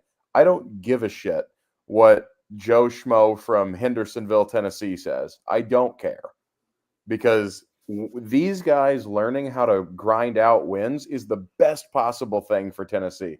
Not every game is going to be able to be a shootout where you win, 60-0. Not every game is going to be like that. Sure, it's fun, but I don't care about it being fun. If we play ugly and we win a championship, I'm going to be way happier than if we played like that and lost. And learning to win in varieties of ways makes a team more well-rounded and makes them able to adapt easier when adversity strikes. And I don't think people recognize that. And it's insane to me that people don't take off the glasses of, whatever. Right. And I think, it just goes back to what we were dealing with the as Dylan, our good friend Dylan Berg would say, the cornbread sandwich, the PE teacher, and just how miserable. It's not that just Tennessee was bad. Oh, the guy that coaches with the personality of a stale ham sandwich. Yes, I don't know what Dylan said, but the stale ham sandwich comment is me. That is my thing. Dylan ripped on him all the time too. We love Dylan. Dylan has nothing but bad things to say about Jeremy Pruitt, and I'm here for it. Yeah, but when Heupel came in and we were scoring all those points at will, one, we had Hendon Hooker. And Hendon Hooker was he turned out to be a pretty great player, despite what I was told when I first said he was the best quarterback on the roster. Yeah. And y'all are never hearing the end of that, by the way. Yeah, we will never hear the end of that. And Nico isn't quite there yet, but also, Hendon doesn't have a Jalen Hyatt or Nico doesn't have a Jalen Hyatt on this team to throw to either, or Cedric Tillman even to throw to on this roster. So I'll give him some grace on that. I think the tight ends are going to be a big part of this. Miles Kitzelman has been huge in the second half of this year. I think he'll need to be huge here. Obviously, Max Gilbert, after some rough games there in the middle, he's recovered significantly. I think especially him hitting that, what was a 52-yarder at Georgia. I have no qualms about him. No, not at all. Moving forward. Yeah. We were very fortunate Mississippi State was the game after he had all the problems, because he deserved to be benched. But the problem is you can't bench a kicker because that'll kill their confidence, and kickers have to have confidence. And so we were very fortunate that we played against a really bad Mississippi State team to give him the opportunity to go out there and just work his way through it. And once he saw one go through the uprights, I think it was a lot of pressure off his shoulders, and then he got back to normal. And that's the way you work out of it. I'm just very happy that we didn't have to play Georgia or whoever, where those points were going to come back and really matter if he missed. Absolutely. So, Balls, I think we're going to get it done. I would probably pick something like 31-20. 31-20. I'm going to go.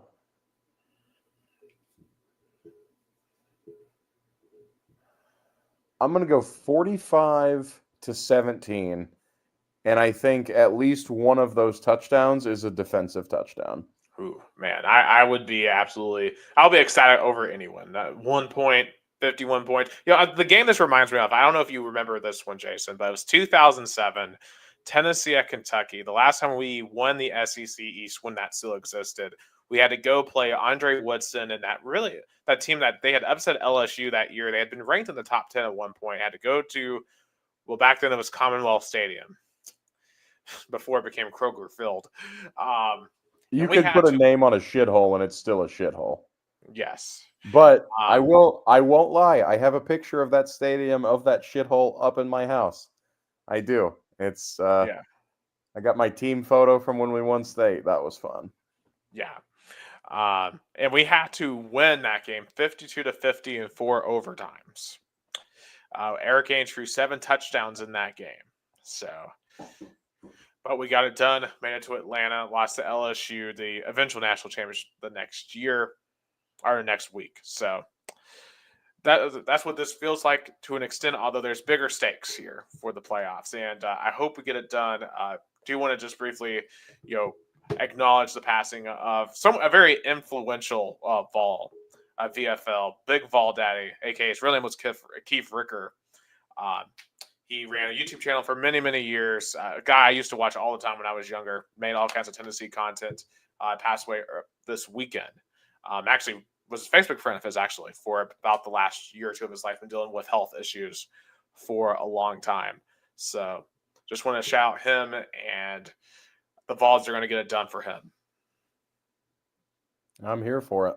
I was unfamiliar with his work, but I hear nothing but good things about it. Absolutely.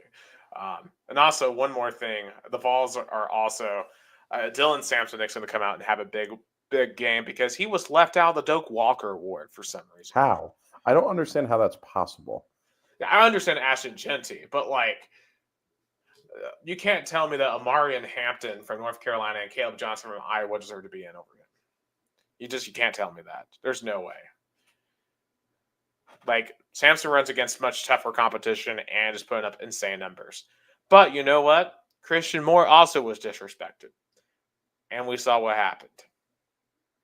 So, go on that CMO run, Dylan. Go on your CMO run. That's what we want. Absolutely. Okay, some quick basketball talk here.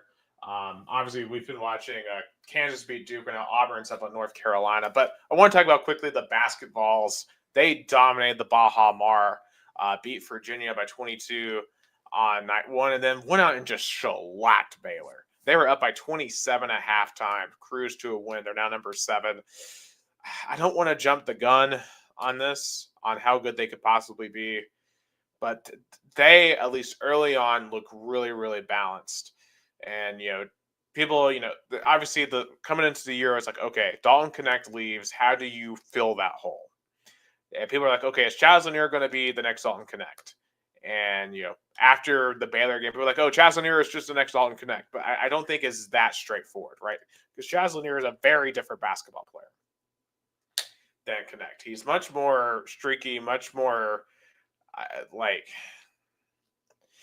don't know how to describe it, but he just plays the game differently than Dalton. I think Dalton Connect is more efficient and more. Dalton Connect was more efficient and played basketball in a smarter way. Whereas Chaz Lanier is somebody who is more susceptible to going on a cold streak, but he's like a microwave. When he gets hot, he really gets hot. So I would liken him to somebody like Eric Gordon, if you remember him. Eric Gordon was able to just take games over, but he also had just terrible games every once in a while that people just didn't understand. And that comes with the territory. Whereas a guy like Dalton Connect is more along the lines of like a Danny Granger. Danny Granger was always really good. Now he's better than Danny, but he was always really good.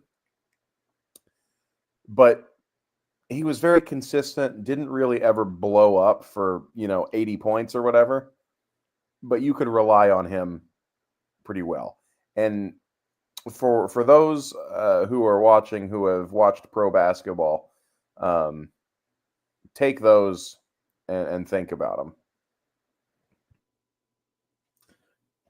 Yeah, it's it's really exciting to see that the way he started off that game. He made 5 threes in the first 4 minutes of that game. I Don Connect got hot at points, but the way Chaz came out and just, I've never seen someone just come out and just start a game like that. Like that was Dalton was more methodical than that, but you're going to see the downside of Chaz Lanier at some point, where he just comes out and he starts shooting like that, and he just misses and misses and misses, and people are going to be like, "Why do we even like this guy?" And then forget that he did that. What's scary is with the way college basketball is, you can't afford to have that happen in March. So that's what's going to be scary. Now, when he goes cold, then where else do we turn? Now, we saw Dubar or Darlington finally come out. Or actually, Darlington Dubar. I keep on forgetting which way is which first. I think it's Darlington's his first name. I was impressed with what I saw. He played his first minutes of the season this week.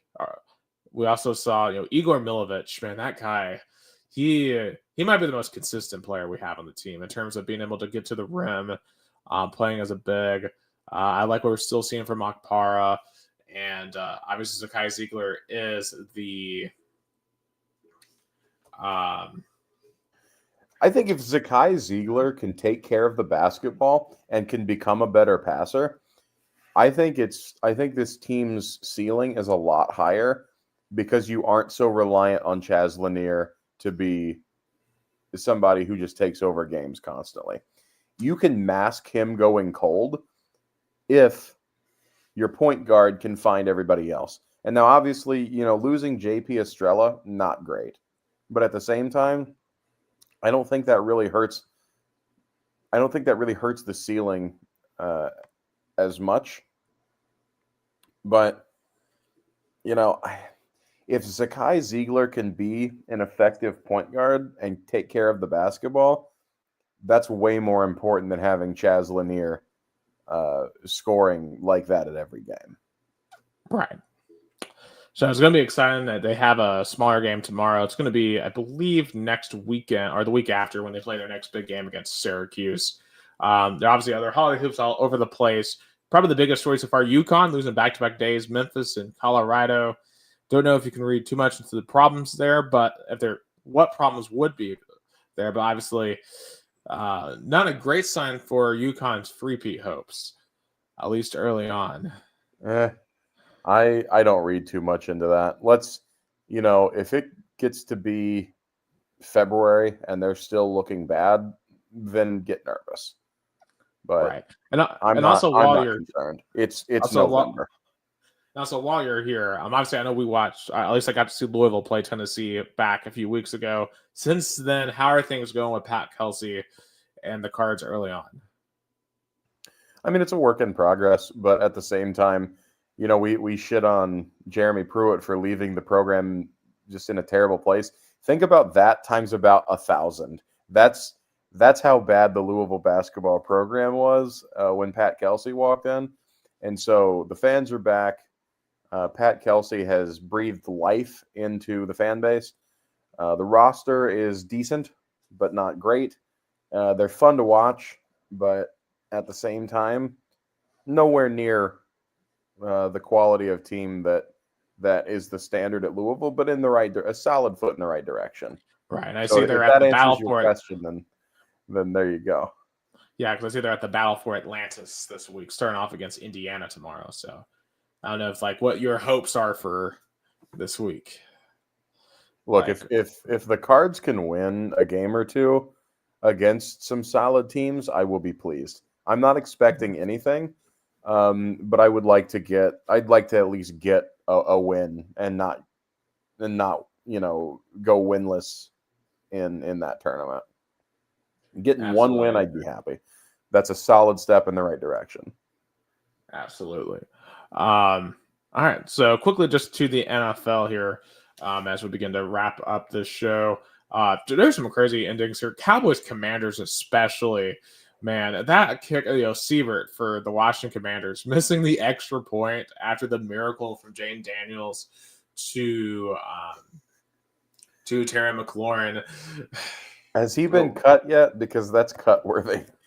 That is cut worthy. I thought too that had won me the dynasty game over you as well until Saquon Barkley scored literally 80 points. Well, okay, Siebert has been placed on injured reserve.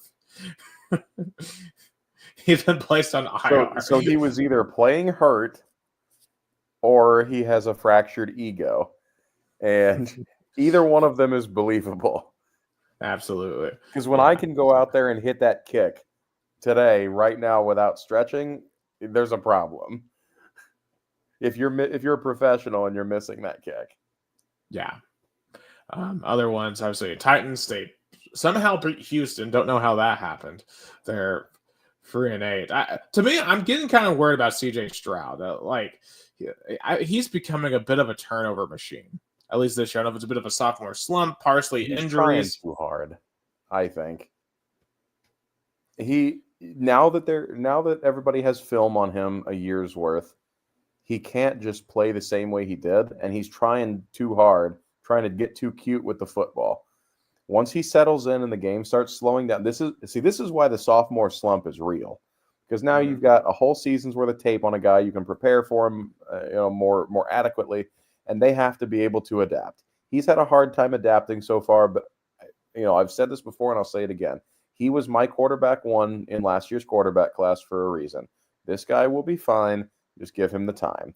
And I'll tell you what, if the Texans don't want him anymore, I can think of a bunch of teams that would want him immediately. They got to give him some time. I think he'll be fine. Yeah, and I'll say this, at least from the Titans, obviously, the season's been over for a while, but they do seem to be at least marginally improving throughout the season. They're definitely playing better than they were towards the beginning of the year. And well, that bar wasn't exactly set high. The bar was not high. I hesitate to say this. Levis is playing better. Not good, but he's playing better than he was. Again, I'm still not sold on him. I've been out on him. I'm still out on him. He reminds me of Carson Wentz in the bad ways, in all the bad ways. Yeah. Which, again, even Carson Wentz had games, and runs of games where he played very well. The problem is he could never play that way consistently because he was too reckless with the football, and that's the same problem that Will Levis has.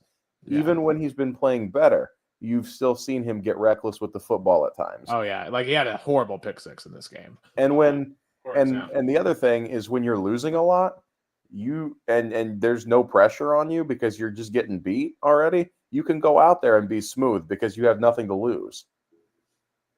But it's right. In games where there's pressure on you that you start to have those blunders and where hero ball starts to take over. And that's the problem that Will Levis is going to have. He can play well in garbage time. He can play well when it's not, when there's not any pressure. Now let's see it when he's in a game against whoever. I don't know who the Titans have left, but put him in a close game against a good team. I don't even know because I've been so disinterested in this season. As I said, we'll give them credit. The last few weeks, they have played better. The last few weeks, they played the Commanders this week, so so we'll see how that goes. So the Commanders, frankly, seem to be. I think it's partially the more and more teams are getting tape on Jane Daniels phenomena. So I think he's slowing down a bit, at least for right now. But I don't know, if at this point it's because I felt like a few weeks ago I would have said 100% that Brian Callahan's 100% getting fired, but I feel like at this point he's going to get at least a second year because at the very minimum, if you're the Titans, you've got to at least get into a situation where you're not cycling through GMs and coaches every year. And maybe earlier this year when I was really upset with some of the really stupid losses, I'm like, okay, just blow it all up. I don't care. But okay, maybe just take a step back, see what they can do with a year or two more. I don't know. But yeah, but that's the way the Colts got into trouble by not firing Grigson and Pagano. So Right. you never want to. There's a very fine line between wanting to give a chance and hanging yourself with that rope that you give them. Right.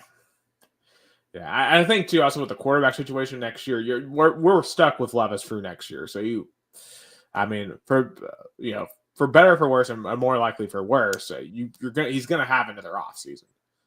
So it is what it is, and you might as well keep him with the same coach. You never know. I mean, look at Bryce Young right now. Bryce Young's playing a lot better with Carolina after getting benched. So I mean, you never know when these guys are going to take a same thing with Richardson after getting benched as well.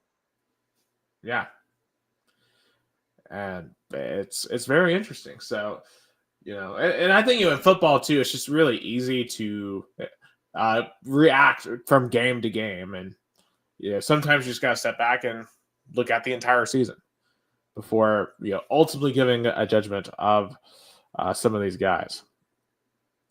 100%. All right. So the last thing I want to do, let's pick some of the games here in Week 13. I'm not going to make you talk about the Colts. I mean, Colts are bad. That's the story. Absolutely. I think probably at this point you probably feel worse about them than I feel about the Titans, because at least I knew going into the season the Titans were going to be bad. But man, I think I was pretty bullish on the Colts. I think I picked the Colts to go like 7-10, or maybe 8-9. And I mean, what are the Colts now? The Colts got beat by the Lions this week, but the Colts are 5-7. That's pretty well right in line with where I thought the Colts would be. Maybe it's on the lower side, but I don't think my expectations weren't very high. All right. So the last thing we're going to do is pick the NFL games for this week. So we got 3 games on Thursday because it's Thanksgiving. So the annual Thanksgiving Detroit game, and man, that environment's going to be nuts. $206 tickets. Chicago Bears at the Detroit Lions. Lions, easy. Oh, yeah. Yeah, here's the thing. The Bears aren't playing bad. They just can't win. It's because their talent is bad compared to everybody else. Yeah. It's crazy. Just how they always get defeat from the jaws of victory. All right. I know the Dallas always has to have a Thanksgiving game, but do we really need to have New York Giants at the Dallas Cowboys? Tickets for $29.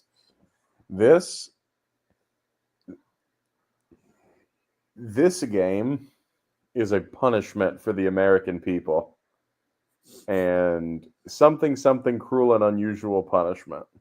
I'll just leave it at that.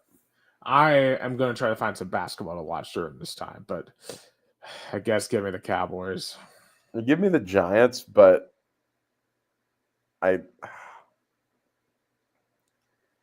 oh boy. Yeah, this is going to be one. I think I will be okay with Mom putting on Christmas music on the TV instead, because she likes to do that. The Yule Log Fire channel. Yes, that will be better than Giants Cowboys. Now, you can return for $8.20 for the Miami Dolphins at the Green Bay Packers. That's actually a good game. But Tua Tagovailoa, cold weather doesn't mix well. Give me Green Bay. Tua Tagovailoa and Jair Alexander also doesn't mix well. Give me Green Bay. Yeah, and Tua, he said in a press conference this week, "I'm here to prove that I can win in cold weather." I just don't see it this week. I'm here for it. I want to see it. Yeah. All right. We have a Black Friday game on Amazon Prime. The Las Vegas Raiders at the Kansas City Chiefs. Wow, I think I'm really going out on a limb here. Give me the Chiefs. Yeah, give me the Chiefs. All right, Sunday. Against Aiden O'Connell, by the way, starting for the Raiders. Yeah, Alexandria Ocasio-Cortez starting AOC for the Las Vegas Raiders. The last time Purdue was relevant, that guy was playing for Purdue. Yeah, I saw him play for Purdue in person. Oh yeah, that's right. Because I took your place. That was that game. Yeah, I forgot about that. I forgot he was playing in that game. Yeah, holy crap! Which we lost. Well, I will still maintain we won. Do what? I still maintain we won. Oh, 100%.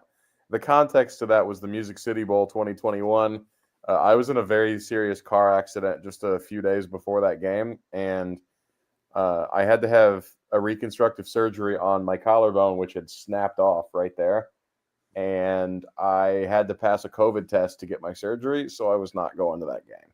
I wanted to go, but could not.